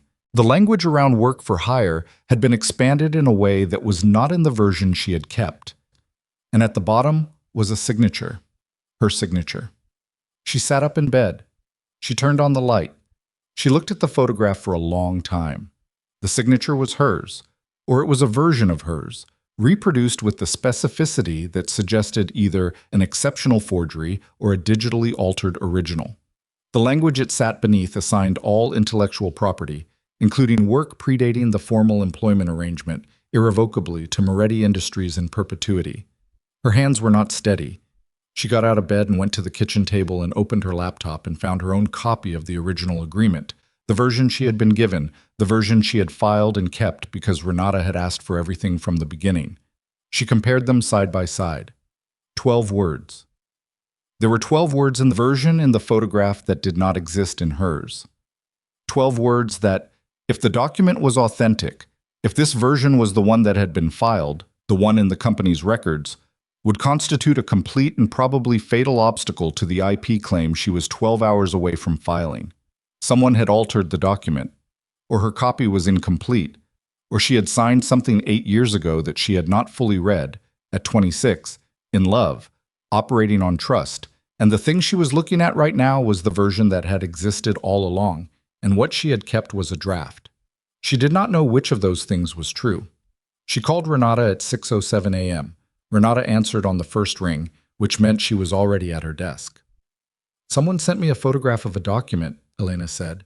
"I need you to look at it right now." She sent the image. 20 seconds of silence. "Where did this come from?" Renata said. "Unknown number, text message, 6 a.m. Another silence. Longer. "Renata, I'm looking at it. Is it real?" The pause that followed was the longest pause Renata Choi had ever subjected her to, and Elena sat at the kitchen table of the Lincoln Square apartment in the early morning dark and felt something she had not let herself feel in 2 weeks, which was the particular vertigo of a person who has been very carefully building something and looks down and sees the ground is not where they thought it was. "I don't know yet," Renata said finally. "But Elena, if this is authentic, if this version is what's in the company's records, tell me." "It changes everything," Renata said. Elena put her hand flat on the kitchen table. Outside, the city was beginning to wake up, the first trucks moving on the street below, the sound of a distant train, the ordinary, enormous machinery of a place that did not pause for anyone's crisis, that moved forward with or without you, indifferent and relentless, and entirely unimpressed by the fact that a woman was sitting alone in a sublet apartment with a kitchen table and an encrypted hard drive. And a child. She was 8 weeks away from having to explain to the world, Renata called back at 6:51 a.m. Elena had not moved from the kitchen table. She had made coffee she didn't drink, and opened her documentation files and closed them again, and sat in the particular stillness of someone who has run out of productive things to do with their hands, while waiting for information that will determine the shape of everything that comes next. "I pulled the filed copy," Renata said. "The version in the company's official records. And? It matches the photograph." Elena's jaw tightened. "So, my copy? Your copy is a draft, pre-execution version. The modifications were made before the final signature, which means legally, if this goes to litigation, opposing counsel will argue that you reviewed and signed the modified version, and your draft copy is simply evidence of the negotiation process, not the final agreement." "I was 26, Elena said. "I didn't have a lawyer. He handed me a document and I signed it because I trusted him." "I know." "Can we prove the modification was fraudulent, that he changed it without telling me?" Renata was quiet for 3 seconds. "It's very difficult to prove what someone told you verbally 8 years ago, Elena. We don't have a witness to that signing. We don't have email correspondence showing you discussed the scope of the IP assignment. What we have is your testimony versus a signed document." "Then we're finished." "No," Renata said, and her voice carried a particular quality, not reassurance, something harder than reassurance, something that came from 30 years of sitting across from situations like this and deciding they were not finished. "We're not finished. We have a problem, and we need to work around it. Listen to me. The IP claim on its own may be weakened, but the combination of the IP claim with the forensic accounting evidence is different. Pharaoh's documentation of the financial transfers, the fraudulent conveyance, Sophia's offshore accounts, that doesn't touch the employment agreement. That's standalone criminal exposure. And here's what the modified contract doesn't help Lucian with. It doesn't explain where $18 million went, and it doesn't clean up 3 years of structured financial fraud." Elena pressed her fingers to her eyes. "So we pivot," she said. "We pivot," Renata confirmed. "The IP argument becomes supporting evidence rather than the primary claim. We lead with the financial misconduct, which brings in the criminal exposure, which creates pressure on the board to act. And we file the IP claim alongside it as a secondary action that clouds his ownership narrative, even if we can't definitively win it outright." "Clouds it," Elena said. "Investors hate uncertainty more than they hate bad news," Renata said. "If there's a legitimate question about whether the technology that underlies the company's value actually belongs to the company, even if we can't prove it conclusively, that is enough to make every serious investor deeply uncomfortable. Lucian needs those investors. He needs their confidence. We don't have to win the IP argument in court. We just have to make it impossible for anyone in that boardroom to feel certain." Elena opened her eyes. She looked at the kitchen table. The coffee. The morning light beginning to come through the window, thin and cold, Chicago in the grip of the last weeks of what had been a punishing spring. File it, she said. Both. Today. Right now. Elena. He already knows we're moving. His general counsel called me yesterday. Waiting isn't going to give us anything. We have what we have. File it. A pause. 7 a.m., Renata said. I'm filing at 7 a.m. It was 6:58. Elena sat at the kitchen table for the next 2 minutes and did not do anything at all, which was perhaps the hardest thing she had done in 3 weeks. At 7:03, Renata texted, "Filed. Both actions. It's done." Elena set the phone face down on the table. She exhaled. Then she picked up the phone and called her sister. Her sister, whose name was Mara, and who lived in Evanston and who had been calling twice a week since Elena moved out of the Lincoln Park house and receiving the same measured non-answers that Elena had been giving everyone, picked up on the third ring with the alert quality of someone who had been waiting. "Elle," Mara said. "Hey, are you okay? You sound... What happened?" "I need to tell you something," Elena said. "A few things, actually. Do you have an hour?" She told Mara everything. Not efficiently, not in the lawyer briefing style she'd been using with Renata. All of it, the real version. The one that included the hotel room and the hotel bathroom and the pregnancy test, and the feeling of standing in what had been her study and looking at white walls and a generic print and a chair that wasn't hers. Mara listened. She made sounds at appropriate moments. When Elena finished, there was a silence that lasted about 4 seconds, and then Mara said, "I'm coming to get you." "Mara, I'm coming to get you, and you're going to stay here for a few days, and you're going to let me feed you actual food, and we are not going to discuss whether that's what you want because you're pregnant, and you've been living out of a bag in a sublet for 2 weeks, and I'm your sister." Elena felt something in her chest that she hadn't felt in 3 weeks, which was the specific relief of being known by someone who required nothing from you, and whose presence in the world predated every single bad decision you had ever made. "Okay," she said. "I'll be there in 40 minutes. She had 37 minutes before Mara arrived, which was exactly enough time for Lucian to call. She answered. She did not know why exactly, except that there was something in her that understood this conversation was going to happen, whether she chose the timing or he did, and she preferred to choose. "You filed," he said. "Not what is this or what are you doing, just you filed." He already knew. His lawyers had already contacted him, or he had been monitoring the court filing system, or someone, probably Klaus, had been sitting at a computer at 7 a.m. waiting. "Yes," she said. "Elena." His voice was the quiet version. She had known it was going to be the quiet version. "You need to think about what you're doing. I've been thinking about it for 3 weeks. You signed a contract that you modified without telling me." A beat. "The document you signed is the document you signed," he said, and his voice was so controlled, so utterly certain of its own authority, that she felt the old reflex, the one she had spent a decade developing, the one that said de-escalate, accommodate, find the workable solution, fire in her nervous system, like muscle memory, from a life she was no longer living. She overrode it. "Lucien," she said, "I have the original code repositories. I have the development logs. I have 12 notebooks with dated entries that document every architectural decision in that platform, from concept to implementation, all of them predating our formal agreement by 8 months. I have emails to you describing the system in technical detail that your own development team couldn't have written because they didn't exist yet. You can have whatever documents you want. I have the truth." The silence on the other end lasted 6 seconds. "You're making a mistake," he said. "I made my mistakes at 26, she said. "I'm done making them." She hung up. Mara arrived 35 minutes later and took one look at Elena, the overnight bag, the laptop, the framed diagram against the wall, the cold coffee on the table, and hugged her without saying anything, which was exactly right. They were in Evanston by 9. Mara's house was the kind of house that had been lived in and showed it, children's drawings on the refrigerator, a dog who greeted Elena at the door with the specific enthusiasm of a creature that had no awareness of context or stakes, mismatched coffee mugs, a kitchen that smelled like something had been baked recently and the warmth hadn't fully left. Elena sat at Mara's kitchen table and ate actual breakfast, eggs, toast, orange juice, and felt the knot in her shoulders descend approximately 1 inch from where it had been living for 3 weeks. Mara sat across from her and drank coffee and did not ask questions that couldn't wait.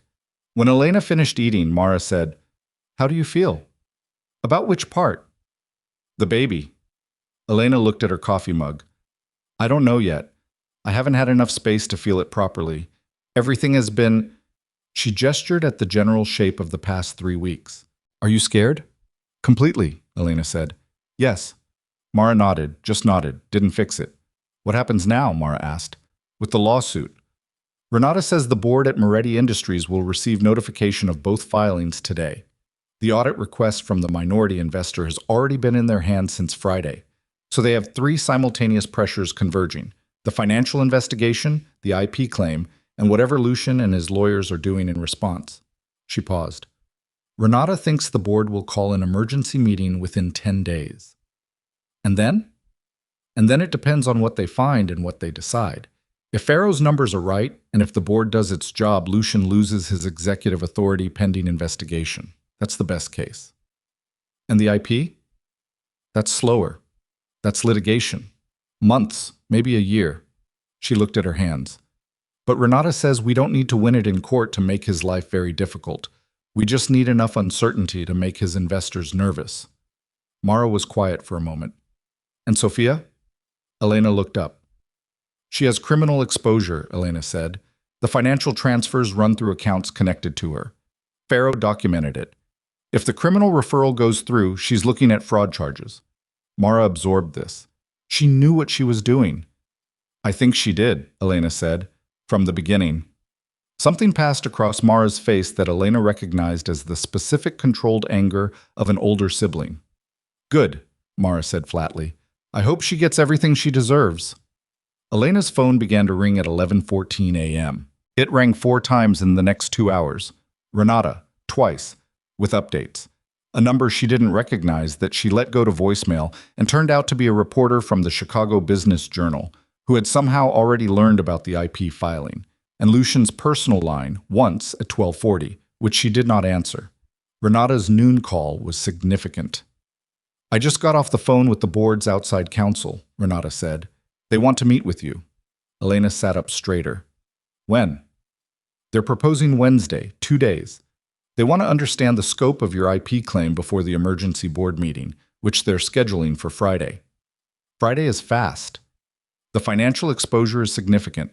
If even half of what Pharaoh documented is accurate, they have fiduciary liability sitting on their laps and they know it. Renata's voice was sharp, focused, the voice of someone who could see how the pieces were arranged and liked the arrangement. This is good, Elena. This is exactly what we needed. The board is scared, which means they're motivated to act. We go in Wednesday, we present what we have clearly and professionally, and we let them understand that their best outcome involves resolving the IP question in a way that doesn't require extended litigation. Settlement, Elena said, potentially, or recognition. There are structures that don't require them to admit fraud if they're not ready for that word. Founders' equity restoration, licensing arrangements, credit attribution. We have options. But Elena, I need you in that room Wednesday, and I need you to be— I'll be there, Elena said. I know you will. She spent Tuesday at Mara's kitchen table working through her documentation with an intensity that kept her from thinking about anything else, which was the point. She organized 8 years of evidence into a presentation that Renata could walk the board through. The code repositories with their timestamps, the notebooks, the emails, the technical analysis that showed the platform's core architecture was built from the foundation she had laid before any formal agreement existed. She was meticulous about it. She had always been meticulous. She did not hear from Lucian on Tuesday. That silence was louder than anything he could have said. Wednesday morning, she dressed in the same kind of deliberate quiet with which she had done everything in the past 3 weeks.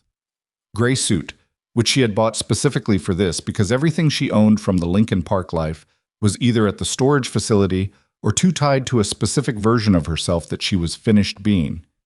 White shirt, her hair back, minimal. The look of someone who had nothing to perform. Renata met her in the lobby of the building on Walker Drive, where the board's outside counsel had offices. Renata Choi was 51 years old and had the particular quality of women who have spent 3 decades in rooms where people underestimated them and had adjusted their entire professional presence to weaponize that underestimation. She was not tall. She was not loud. She had a handshake that communicated everything necessary before she said a word. "How are you?" Renata said, looking at Elena with the specific directness she reserved for moments when the question was not conversational. "Ready?" Elena said. They went up. The conference room on the 38th floor had 8 people in it, 3 members of the Moretti Industries Board of Directors, 2 attorneys from the outside counsel firm, Daniel Farrow, 1 representative from the minority investor, and a woman Elena didn't recognize who turned out to be a forensic technology expert the board had retained in the previous 48 hours. Lucien was not in the room. That had been negotiated. Renata had insisted on it. The board's counsel had agreed, which told Elena more about how they perceived Lucien's position than anything they had said directly. She sat down. She presented. She had done technical presentations her entire career, had stood in front of investors and executives, and explained complex systems in terms they could follow without losing the detail that made the explanation credible. And she brought all of that capability to bear for 2 hours and 14 minutes in a conference room on the 38th floor, while 8 people across the table looked at her documentation and asked questions and took notes, and gradually, incrementally, visibly recalibrated what they thought they knew. The forensic technology expert asked the hardest questions. She wanted to understand the commit history gap from 2017, the server migration metadata issue. Elena had prepared for this. She walked through it technically, precisely, and produced the corresponding notebook entries from that exact period, handwritten, dated, describing decisions that the code reflected. The expert looked at the notebooks for a long time. "These weren't produced subsequently," she said. "They weren't created to fill the gap?" "They're bound notebooks," Elena said. "The paper and ink can be dated forensically. I'm prepared to have them examined." She paused. "I kept them because they're how I think, not because I was planning for a day I'd need them." The expert looked at her for a moment. Then she wrote something on her notepad. At 1:15, the board's lead attorney asked for a 30-minute recess. Elena and Renata went to a smaller room down the hall. Elena sat. Renata stood. Neither of them spoke for a moment. "They believe you," Renata said. "The forensic expert, she believes you. I could see it when she looked at the notebooks." Renata sat down across from her. "The board is going to move against Lucien, not because because they're liable if they don't. Farrow's numbers combined with your documentation create a picture that no reasonable board member can ignore without becoming personally exposed." "What does that look like?" Elena said. "Practically. Emergency shareholder meeting, Friday, probably as scheduled. They strip his executive authority pending investigation. Outside management takes over operations. The financial investigation proceeds. The IP question." Renata paused. "I think we're going to get a settlement offer before this goes to litigation. They don't want a trial. A trial means discovery. Discovery means everything we have, plus everything we don't have yet, becomes public record." Elena was quiet. "What do I do between now and Friday?" she said. "Nothing," Renata said. "Absolutely nothing. You don't talk to Lucien. You don't talk to anyone at Moretti Industries. You don't talk to reporters. You go back to your sister's house, and you eat breakfast, and you sleep, and you let the machinery run." She nodded. They went back into the conference room. The board's attorney thanked them for the presentation and confirmed that the emergency board meeting would proceed Friday as planned. He did not tell them what the board intended to do. He didn't have to. Elena walked out of the building at 3:40 p.m. into the cold afternoon air and stood on Wacker Drive with the Chicago River behind her, gray-green and moving, the bridges and the buildings and the specific texture of this city that had been the backdrop for 10 years of her life, and she breathed. Renata stood beside her. "Go to your sister's," Renata said. "I mean it.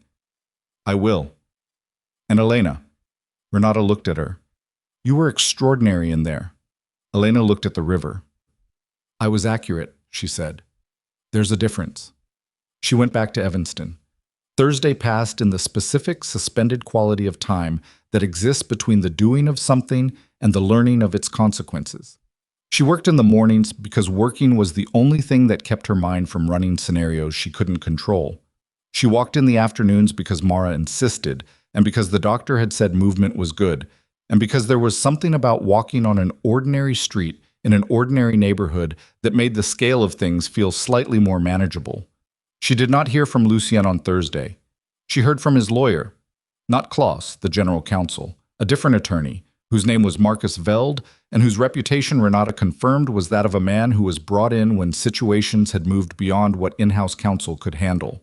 Veld's message, delivered to Renata at 4 p.m. Thursday, was a request for a settlement negotiation meeting.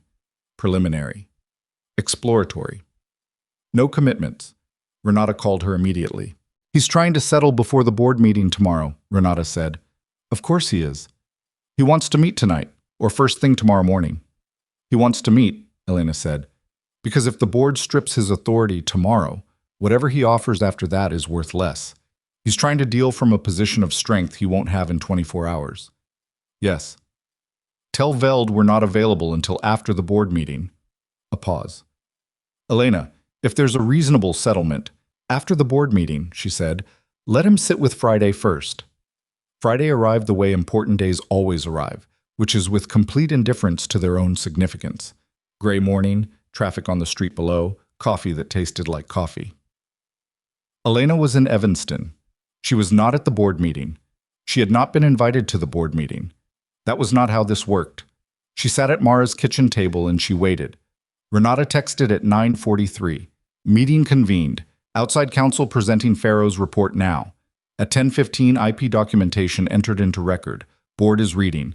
At 11:02, recess called. Lucian's attorney made a statement. Board not responding publicly. At 11:47, her phone rang. Renata. "It's done," Renata said. Elena's hand tightened on the phone. "Tell me." The board voted 4-1 to suspend Lucian's executive authority pending completion of the financial investigation.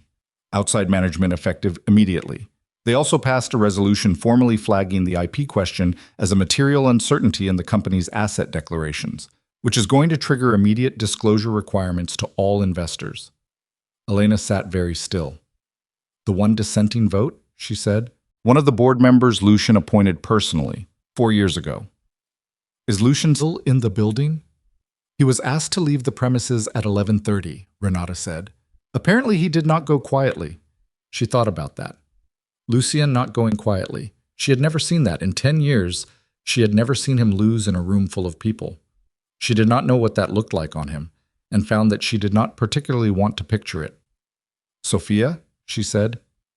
"Pharaoh's documentation has been formally referred to the U.S. Attorney's Office," Renata said. "That's out of our hands. That's law enforcement now." Elena exhaled. "What happens next?" she said. "Veld will call me within the hour," Renata said. "The settlement conversation we postponed, it's going to happen now. And Elena, his position has changed significantly in the last 45 minutes. What he was willing to offer last night is not the floor anymore." "No," Elena said. "It isn't." She sat with the phone in her hand after Renata hung up, and she was aware of the dog somewhere behind her making its particular sound at the back door, and of Mara moving around upstairs, and of the kitchen, the real, ordinary, lived-in kitchen of her sister's house in Evanston. Around her, solid and specific and not going anywhere.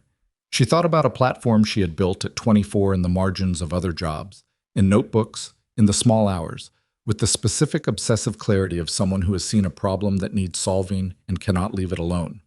She thought about walking it into a conference room at 26 and showing it to a man who understood power and leverage and what to do with a thing once someone else had built it. She thought about 12 words. 12 words inserted into a document that a 26-year-old woman had signed because she trusted the person handing it to her. Her phone rang. She looked at the screen. Not Renata. Not Veld. Not Mara calling from upstairs. Lucian. She stared at his name on the screen for 3 full rings. Then she answered. "Lucian," she said. His breathing was audible, not composed, not the managed quiet she was accustomed to. He was breathing the way people breathe when they have been doing something physically or emotionally violent and haven't finished processing it yet. "You need to stop this," he said. His voice was different, not loud. She had never heard him get loud, not once in 10 years, but stripped of its usual architecture. The scaffolding was gone. "Elena, you need to stop this right now. You have made your point. You are making a mistake you cannot undo." "Lucian, I can still fix this." The breathing again. "I can fix the financial situation. I can address the board. I can bring in outside counsel and demonstrate that the transfers were. There's an explanation for those transfers, Elena, and if you give me 30 days. No. 30 days to demonstrate. Lucienne. Her voice was quiet, not gentle. Quiet the way it had been that first night in the kitchen, the kind of quiet that meant something different than calm. Do you know what I've been thinking about this week? He stopped. I've been thinking about a Tuesday in March 2016, she said. You were in a meeting with the development team, and I wasn't in the room. I was never in the room for those meetings. And they were discussing the platform I had built, and I could hear through the conference room glass that you were explaining the architecture to investors, using the right words, using the words I had taught you. She paused. And I thought, he's good at this. He takes things and he makes them his. That's his gift. And I told myself that was a partnership. Silence. It wasn't a partnership, she said. I know that now. But here's what I also know. You modified that document because you knew even then that what I had built was irreplaceable. You were afraid at 26 that I would leave. So you made sure that if I did, you'd keep the most important part of me. His breathing. I'm not asking you to confirm it, she said. I'm telling you I know it. And I'm telling you that the board has made its decision and Renata Choi is going to receive a call from Marcus Veld within the hour, and that conversation is going to proceed on my timeline and my terms. You don't have a play left, Lucian. You spent them. A long silence. I would have given you everything, he said, and his voice had changed again, lower, stripped of strategy, the raw material of something that might have been real if it hadn't been buried under a decade of taking her for granted. You know that. Everything I have was never entirely yours to give, she said. She heard him inhale. There's something else, she said. Something I'm going to tell you now because you have a right to know, and because I'm not you. I'm not going to hold information back to use as leverage. She stopped, steadied herself, said it cleanly, without drama. I'm pregnant. 8 weeks. I found out the night of the Whitmore Gala. The silence that followed was the most complete silence she had ever heard from him. Elena, I'm not telling you because it changes anything about the legal proceedings, she said. I'm telling you because she's going to be born and you're going to know her, and the terms of that are going to go through Renata and whatever attorney you retain, and they are going to be my terms, not yours. She could hear him trying to find language, trying to locate the response that returned him to a position of control. She could hear him not finding it. She, he said finally. I don't know that yet, Elena said, but I think so. Another silence. Then something happened on his end of the line. A sound she had never heard from him before, not quite a word, not quite anything else. The sound of a man encountering an edge he didn't know was there until he was already over it. Elena, he said, just her name. No request attached to it. Goodbye, Lucian, she said. She hung up. She set the phone on the kitchen table. She sat in her sister's kitchen with the dog making its sound at the back door, and the light coming through the window at the angle it came through in the late morning in Evanston, and she put her hand flat on her stomach, not dramatically, not with any particular ceremony, just a hand, flat, steady, the way she put her hands on things when she needed to feel that they were real. Outside, on the street, 2 kids went past on bicycles, arguing about something at high volume. A car started somewhere. An ordinary Friday in an ordinary neighborhood where nothing significant was happening, where no one was aware that 40 minutes ago in a boardroom downtown, a man who had believed himself untouchable had discovered the precise weight of what he had thrown away. Her phone buzzed. Renata, Veld called. They want to meet Monday. Elena, what they're putting on the table, we should talk. She looked at the message. She typed back, Monday is fine. But Renata, I want my name on it. 3 seconds. On what specifically? She typed, everything, the platform, the founding documentation. Whatever we settle on, my name goes on the record as the architect. Not a licensing arrangement, not a retroactive credit. My name, in the official history of that company, as the person who built what they've been selling for 8 years. She set the phone down. She looked at her hand still resting on the table. Outside, the kids on bicycles had disappeared around the corner, their argument trailing off into the ordinary noise of an ordinary street.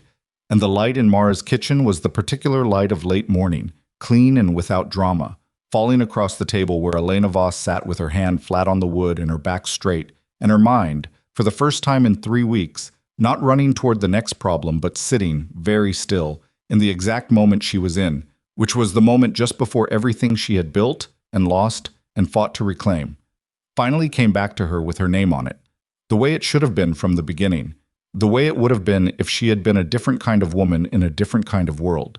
But she was not that woman, and this was not that world, and she had done what she had done anyway. And here she was, still standing, still thinking, still the person who had seen the problem and solved it before anyone else in the room knew. The settlement meeting was scheduled for Monday at 10 a.m. Elena spent the weekend at Mara's house doing ordinary things with the deliberate attention of someone who has been running on emergency reserves for 3 weeks and needs to remember what it feels like to be a person rather than a strategy. She helped Mara cook dinner on Saturday. She sat on the back porch Sunday morning with coffee that she actually tasted and watched Mara's dog investigate the yard with the specific philosophical commitment of a creature that finds everything equally worthy of examination. And she felt something in her shoulders that had been a solid object since the night of the text message begin, fractionally, to soften. She did not think about the meeting. She thought about it constantly. Sunday evening, Mara sat across from her at the kitchen table after the dishes were done and said, "What do you want? Not legally, not strategically. What do you actually want?" Elena looked at her coffee mug. "I want my name on what I built," she said. "I want it in writing. I want it in the official record of that company so that 10 years from now, when someone looks up the history of that platform, they find my name attached to it the way it should have been from the beginning." "And Lucien?" She was quiet for a moment. "I want him to know," she said finally. "Not to suffer. I don't need that. I just want him to know, clearly and completely, that what he lost was real, that it wasn't replaceable, that you can't take the architecture of something and discard the architect and expect the building to hold." Mara nodded. "And the baby?" Elena set her mug down. "The baby," she said, "is the only part of this that has nothing to do with him. She's mine. Whatever else happens, she is entirely mine." She said she again without thinking about it, and Mara noticed and didn't say anything, which was one of the many reasons Elena had always been grateful for her sister. She went to bed at 10 and lay in the dark of Mara's guest room, a room that smelled like cedar and old paperbacks, and the specific neutrality of a space no one lived in full-time. And she thought about Monday. She thought about what Renata had said on the phone Friday afternoon, after Veld's call.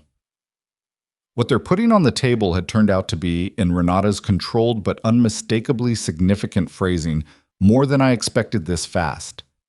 Veld had indicated that the board, operating now without Lucian's authority and under the immediate pressure of the financial investigation, the IP filing, and the investor disclosure requirements all landing simultaneously, was prepared to discuss a comprehensive resolution. Not just the IP question, everything. Renata had not given her numbers on the phone. She had said, "Come to my office Monday morning, we'll go over it together before the meeting." Elena had spent 2 days not thinking about numbers. She thought about numbers now, in the dark of the guest room, and found that she was less interested in them than she had expected to be. She had lived in a world of very large numbers for 10 years and had come to understand that they were not, ultimately, the point. The point was the name, the record, the truth, documented and indelible, that she had built what she had built, that the thing existed because of her mind and her work, and the specific obsessive clarity she had brought to a problem before anyone handed her a contract or a title or a place in the official history. The numbers would follow the name. She slept better than she had in 3 weeks. Monday morning, Renata's office. Renata had a corner office on the 22nd floor that looked out over the lake, and Elena had been in it twice before. Once when they first spoke in person after the Friday night email, once to go over the filing documentation. And both times she had noticed that Renata kept very few things on her desk: a lamp, a legal pad, a pen. The computer pushed slightly to one side. No photographs, no plants, no objects that communicated anything personal. The desk of a woman who understood that her presence in a room was enough information about who she was. She laid out the settlement framework in 22 minutes. Elena listened without interrupting. When Renata finished, the room was quiet for a moment. "Say the first number again," Elena said. Renata said it. Elena looked at the lake. The lake in early spring was the color of something that hadn't decided yet.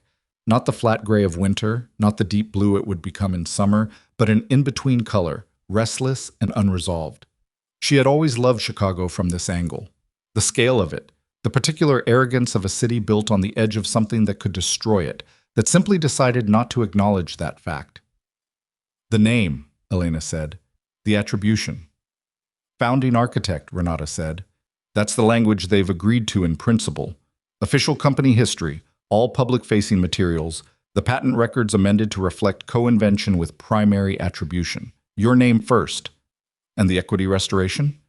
15% founder's stake, retroactive from the date of the original platform deployment, which at current valuation, Renata paused, because she was a precise person, and precision mattered here, is significant. Significant was one way to put it. Lucien agreed to this, Elena said. Lucien no longer has authority to agree or disagree, Renata said. The board made this decision. Lucien's attorney was present as a courtesy. Elena turned from the window. How did he take it? Renata's expression shifted by approximately 2 millimeters. Veld didn't volunteer that information, and I didn't ask. Elena nodded. The criminal referral, she said. Sophia. That's federal. It proceeds independently of this settlement. We have no control over it, and it's not contingent on anything we sign today. Renata looked at her steadily. Whatever happens to Sophia Reyes happens in a different proceeding. You are not a party to it. I know. Elena paused. I'm not asking because I want to be involved. I'm asking because... She stopped. She was asking because Sophia had stood in the kitchen of the Lincoln Park house in a robe with a coffee mug and said, "He talks about you all the time, like you're the only person who ever really understood what he was building," and had said it with something in her voice that Elena had not been able to fully categorize. Not guilt. Not quite. Something more complicated than guilt. The acknowledgement, perhaps, of a person who had made a calculation and was now living inside the consequences of it and understood, possibly for the first time, that the consequences had a different texture than the calculation had suggested. Is she going to be all right? Elena said. Renata looked at her for a moment. I genuinely don't know, she said. That depends on a lot of things that aren't in our hands. Elena nodded. She thought about the gold dress, the white walls of the study, the generic print above the window where her bookshelves used to be. She thought about what it costs to want something so badly that you build a structure around getting it, and then discover that what you've gotten is not what you thought it was. She knew something about that. She did not enjoy knowing it about Sophia, who had done things that were criminal and deliberate and damaging. But she knew it, and knowing it did not simplify anything. Let's go, she said. The meeting was on the 44th floor of a building on LaSalle Street in a conference room that was all glass and gray carpet, and the specific impersonality of spaces designed for decisions that will affect a great number of people who are not in the room.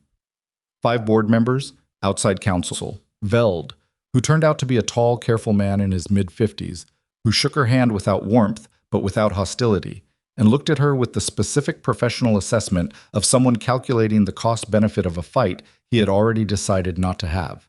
Pharaoh, Renata, and Elena. Lucien was not there.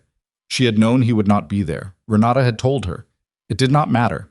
And yet when she walked in and did the rapid involuntary scan of the room that she had been doing in professional settings for 10 years, looking for him, the specific frequency of his presence, the way a room rearranged itself slightly when he walked into it, and found the room rearranging itself around her instead, she felt something she hadn't anticipated. Not triumph. Not exactly. Something quieter and more complicated. Like standing in a space where you expected an echo and finding that the sound you made just traveled outward cleanly, without anything to bounce it back. She sat down. The meeting lasted 3 hours and 14 minutes. She signed documents for 47 minutes of that time. Her hand was steady. She had always had steady hands. When it was over, when the outside counsel had collected his copies and Pharaoh had shaken her hand with something that looked like genuine respect, and the board members had filed out with the collective body language of people who had made a difficult decision and were relieved to have made it, Renata walked with her to the elevator. They stood waiting. How do you feel? Renata said. Elena thought about it. Like I set something down that was very heavy, she said, and my arms don't know what to do yet. Renata made a sound that was not quite a laugh, but was in its neighborhood. The elevator came. They rode down in silence, and it was a comfortable silence, The kind that exists between people who have been through something together and don't need to narrate it. In the lobby, Renata put out her hand. Elena shook it. "Call me when the baby comes," Renata said. "You'll be handling the custody agreement," Elena said. "You'll know before most people." "Still," Renata said, "call me." She walked out onto LaSalle Street and stood on the sidewalk in the April air. Warmer now, the city finally deciding to release winter. And she did not have anywhere she urgently needed to be for the first time in a month. The thought was disorienting in the specific way that the end of crisis is always disorienting. When the thing you've been running toward resolves and you discover that your body is still running and doesn't know yet that it can stop. She walked. No destination. Just the city, the noise and the scale of it. The particular democracy of a Chicago sidewalk where billionaires and bus drivers and tourists and people in the middle of the most significant moments of their lives all occupy the same square footage of concrete without any acknowledgement that this is remarkable. She walked for 40 minutes and ended up, without entirely planning it, on the bridge over the Chicago River on Michigan Avenue, where she stopped and leaned on the railing and looked at the water. The river was moving south, the way it always moved, redirected a century ago in an engineering feat that her younger self had found fascinating. The audacity of it, the decision to simply reverse the direction of a river because the city needed something different from it. She had always liked that story. The particular Chicago quality of it, not accepting the given shape of things. Her phone buzzed. She looked at it. Lucien. She stared at his name on the screen for a long time. The river moved below her. A boat passed under the bridge, slow, heading south. Two tourists took photographs from the other side of the railing. A cab honked somewhere behind her. She answered. "Lucien." "I want to meet," he said. His voice was different from Friday's call. Not the stripped, over-the-edge quality of that conversation, but something more controlled and yet somehow more exposed. The voice of someone who has had a weekend to process something and has processed it into a specific request rather than an outburst. "The attorneys can..." "Not about legal matters," he said. "I need to talk to you. Not Veld, not Renata Choi, not a conference room. You and me. I need..." He stopped, started again. "I need you to hear something from me directly, not through documents, not through lawyers." She looked at the river. "1 hour," she said. "I choose the place." She chose the restaurant where they'd had their first dinner, 14 months into knowing each other, the first time they'd gone somewhere that acknowledged itself as a date rather than a meeting. A small Italian place in the West Loop that was not fashionable and had never been fashionable and was therefore unlikely to have anyone in it who knew either of them, which was the point. It was there when she arrived. Seated. He had arrived first, which was not something Lucien Moretti typically did. He arrived precisely on time, never early, because arriving early suggested that the meeting mattered more to you than to the other person. He was early. He was sitting at a corner table with a glass of water and no phone on the table, and the specific composed but not look of a man who has been sitting somewhere long enough that the composure is beginning to cost him something. He looked older. Not dramatically. It had been a month, not a year. But something in his face had settled differently, the way faces settle when they've carried something heavy recently, and the thing has been set down but the muscle memory of the weight is still there. He watched her cross the room. She sat down across from him. They looked at each other. "Hi," he said. "Hi," she said. A waiter came. She ordered water. He didn't order anything new. The waiter left. Lucien put both hands flat on the table, a gesture she didn't recognize from him, something uncharacteristically open about it, and said, "I'm not here to ask you to undo anything. I know you know that. I just need to say something to you that I should have said a long time ago, and I need to say it without a strategy attached to it." She waited. "I knew what you built," he said. "From the beginning, I knew it was yours. I don't mean I forgot, or I convinced myself otherwise over time. I knew." He looked at the table and then back up at her. "And I told myself that what I was giving you in return, the resources, the access, the scale that I could bring to something you couldn't have scaled alone. I told myself that was equal, that it balanced." She said nothing. "It wasn't equal," he said. "I know that now. It wasn't even close to equal. You gave me the thing that made everything else possible, and I gave you..." He stopped. "I gave you a life that I controlled, and I called that a partnership because it was convenient to call it that. She looked at him for a long moment. Why did you modify the contract? She said. Not with heat, just the question, clean and direct. He didn't look away. Because I was afraid you'd leave, he said. Not right then, but eventually. You were 26 and you were… He paused, choosing. You were more than I knew what to do with. And I thought if I made sure the work stayed, at least I'd always have that. At least I couldn't lose the most important thing. The most important thing, she said. The platform, he said. And then, that's what I thought then. That the platform was the most important thing. He exhaled. I was wrong about that too. The restaurant was quiet around them. Lunch service, mostly empty. The particular midday quiet of a place that fills in the evenings. Somewhere in the kitchen, someone dropped something, and the sound rang briefly, and then the quiet came back. Lucien, she said, I need to ask you something, and I need you to be honest with me. Okay. Sophia, did you love her? He looked at the table. I thought I did, he said. She was… He stopped. Tried again. She was someone who was very interested in me in a way that felt different, uncomplicated.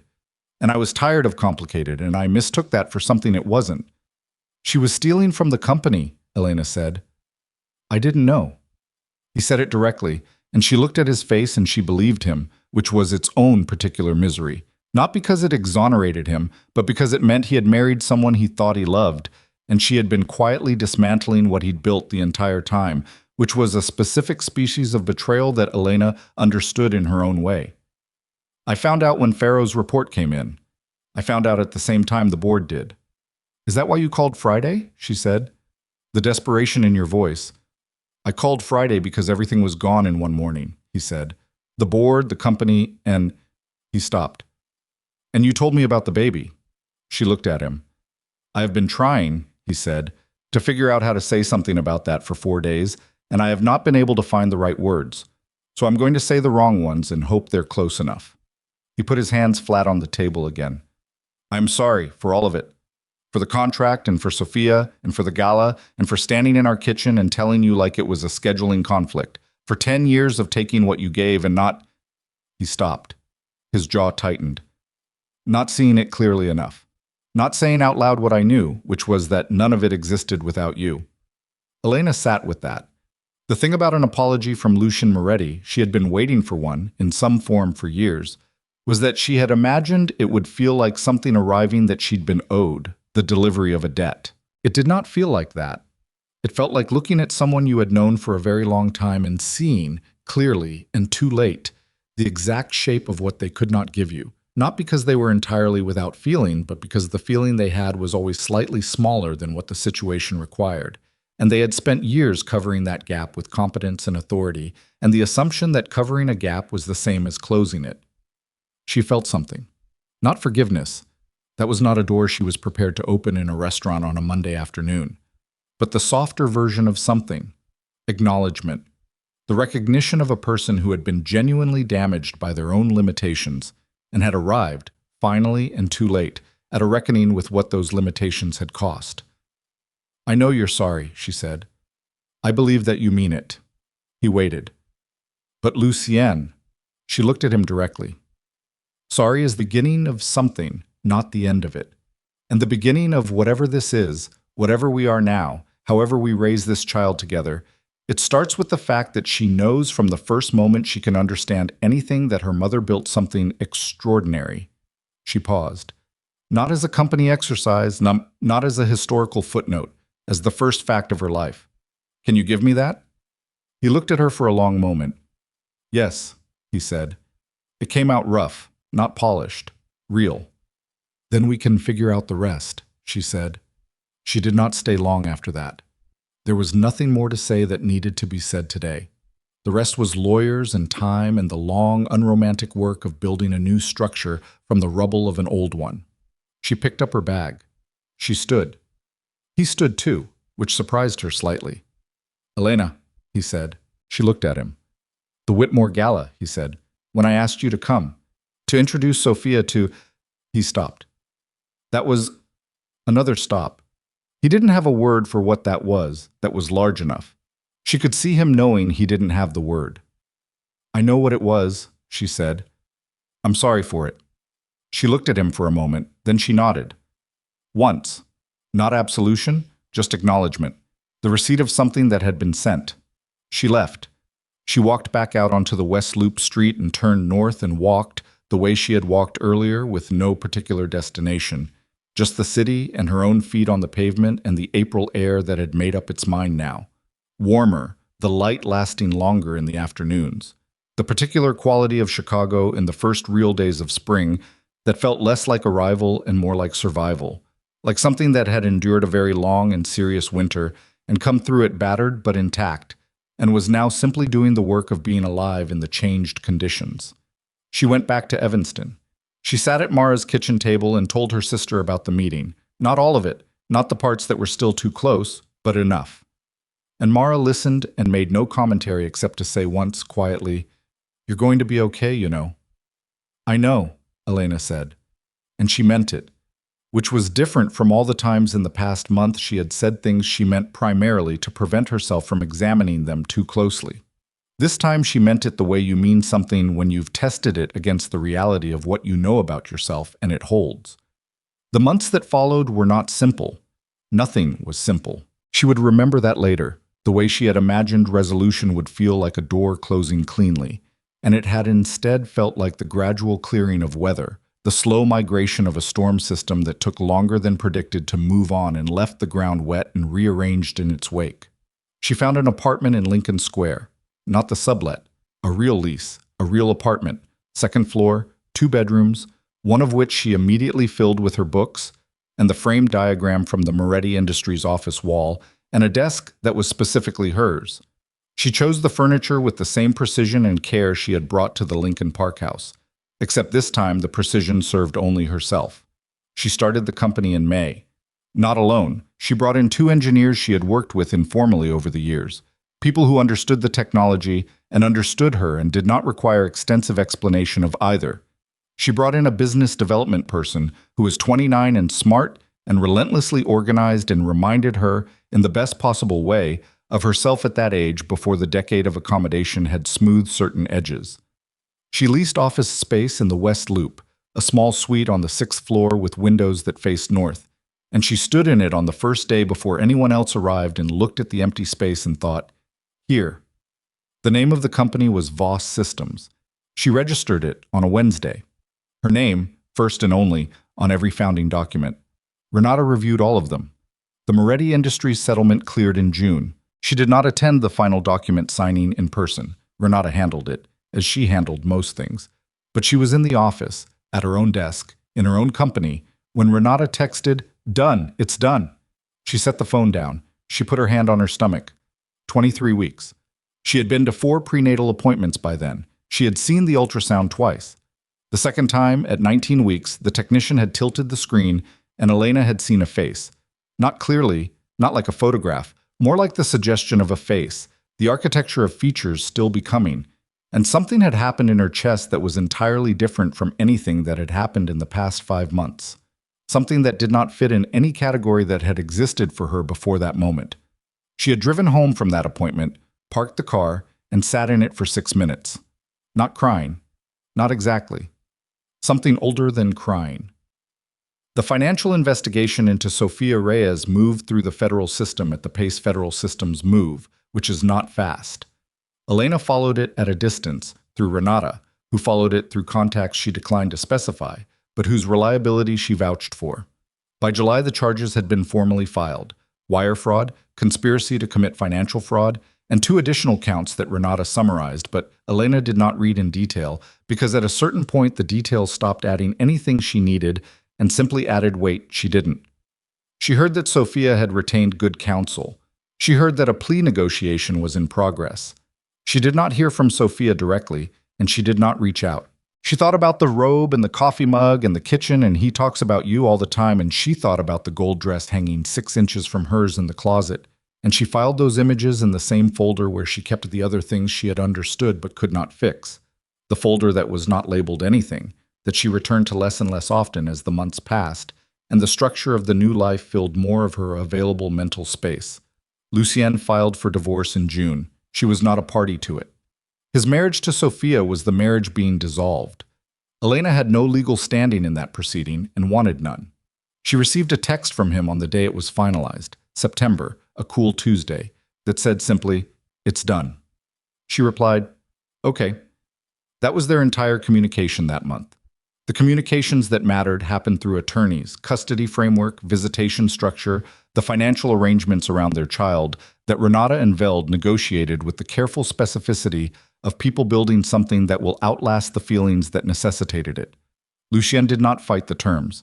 He agreed to everything she asked for, which was not because he had become someone different, but because she had asked for things that were reasonable, and he knew it. She gave him that. He had asked for nothing extravagant, and she had given him access to their child that was fair and documented and clearly bounded, and she had done it because the child was not a weapon and had never been and would not be. Her daughter was born on a Thursday in November. It was a gray morning, the specific Chicago gray of a city past its turning point into winter, and it was a long labor, longer than the doctor had estimated, the kind that requires a recalibration of your expectations somewhere around hour 7. When you understand that your body is doing something enormous, and it will finish when it finishes and not a moment before. Mara was there. Her mother came, who had known nothing of the full story until August, and had handled the knowing of it with the specific combination of fury and pragmatism that was the hallmark of the Voss women as Elena had understood them her entire life. She did not call Lucien until after. He arrived at the hospital at 2:15 in the afternoon, 40 minutes after she called him. He came into the room carefully, not nervously, but with a deliberateness that suggested he had thought about this moment and was trying to be present in it correctly. Elena was sitting up in the hospital bed, tired in a way that was entirely physical, and therefore, paradoxically, the cleanest kind of tired she had felt in years. The baby was in her arms, small, impossibly specific. Lucien stood at the foot of the bed. He looked at the baby. Elena watched him look at her daughter. She did not know what she expected to see in his face, and she did not, exactly, categorize what she saw, because it was not simple enough to categorize. It was the face of a man looking at something he had not known how to want until it was already real. "She has your hairline," Mara said from the corner, because Mara was constitutionally incapable of not saying what she was thinking. Lucien made a sound that was somewhere between a laugh and something else. Elena looked down at her daughter. The baby's face was the face from the ultrasound, but clearer now, more itself. The architecture of features resolved, present, looking at the world with the unfocused intensity of someone who has just arrived and is conducting a preliminary assessment. "Her name is Clara," Elena said. Lucien looked up. "Clara Voss," Elena said. He nodded. She watched him absorb that. The name, the order of the name, what it communicated about the shape of this child's life, and who had the primary claim on its formation, and she watched him accept it. Not with resignation, with something that looked to her like the beginning of a genuine reckoning with what it means to have earned less than you were given and to decide to do better. "Clara," he said. He said it quietly, trying the name, not performing it. "Yes," Elena said. He stayed for an hour. He did not hold her. Elena did not offer, and he did not ask, understanding correctly that there would be time for that, and that this particular hour was not it. He sat in the chair by the window, and he was present in a way she had not often experienced from him, not managing the room, not calibrating, just sitting, just being in the fact of the moment. When he left, he stopped at the door and looked at Elena. "Thank you," he said. Just that. She nodded. He left. Mara appeared at her elbow approximately 30 seconds later. "You doing okay?" "Yes," Elena said. "That wasn't too—" "It was fine," Elena said. "It was exactly what it needed to be." Mara looked at her, then at Clara, then back at Elena. "She's going to be terrifying," she said. "She already has that look." Elena looked down at her daughter. "What look?" "The look you get," Mara said, "when you're thinking about a problem that no one else in the room has noticed yet." Elena felt something in her face that was not a smile and was also not a smile. 6 months later, Voss Systems closed its first significant partnership, a licensing deal with a healthcare data consortium that valued the company's platform infrastructure at a number that made the business development person, whose name was Keiko, send Elena a voice memo of approximately 30 seconds that was entirely composed of a single repeated word delivered in ascending degrees of volume. Elena was in the office when she received it. She listened to it twice, standing at the window that faced north, the city laid out below in the specific clarity of a May morning, the lake in the distance that deep preliminary blue it gets before summer arrives and commits. She sent Keiko a text. "I heard you." "Yes." She looked at the lake. She thought about a kitchen table in 2016, a legal pad. The architecture of a system she had been seeing in her mind for 2 years, finally on paper, the lines connecting to each other. The way lines connect when the person drawing them understands the underlying structure completely and is simply making visible what already exists in their thinking. She thought about signing a document at 26 because she trusted the person handing it to her. She thought about an external drive in the bottom drawer of a desk, a hotel room, a bathroom, a small white box. She thought about a conference room on the 38th floor and 8 people and 47 minutes of signing her name. She thought about a hospital room and a Thursday and gray morning light and a face that was the most specific thing she had ever seen. She turned from the window. Keiko was at her desk in the open area outside Elena's office, visible through the glass, doing something with a spreadsheet and vibrating with the contained energy of someone who wants to celebrate and is waiting for permission. Elena knocked on her own glass wall. Keiko looked up. Elena made a gesture that communicated, "Go ahead." Keiko made a sound that communicated, "The entire building is going to know about this." Elena went back to her desk. She sat down. She opened the platform's development environment, the current version, built on the same foundational architecture she had drawn on a legal pad in someone else's kitchen a decade ago. Iterated and expanded and improved, but structurally, fundamentally, unmistakably hers. And she started working. Outside, Chicago was doing what Chicago does. Moving, building, tearing down, rebuilding, operating with complete indifference to its own mythology while simultaneously generating more of it. A city of systems and structures and the people who understand how to build things that last. Her name was on the door. Not someone else's door with her work inside it and her name absent.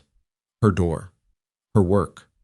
Her name, first and only, in the official record of something that had been built from nothing by the specific quality of attention she had always brought to problems that other people found unsolvable. Clara would grow up knowing that. It would be the first fact of her life, as promised. Everything else, the settlement, the investigation, the man who had called on a Thursday afternoon and said thank you at a hospital room door, was context. Important context, true context. But context. The work was the thing. It had always been the thing. Elena Voss put her hands on the keyboard, looked at the screen, and began.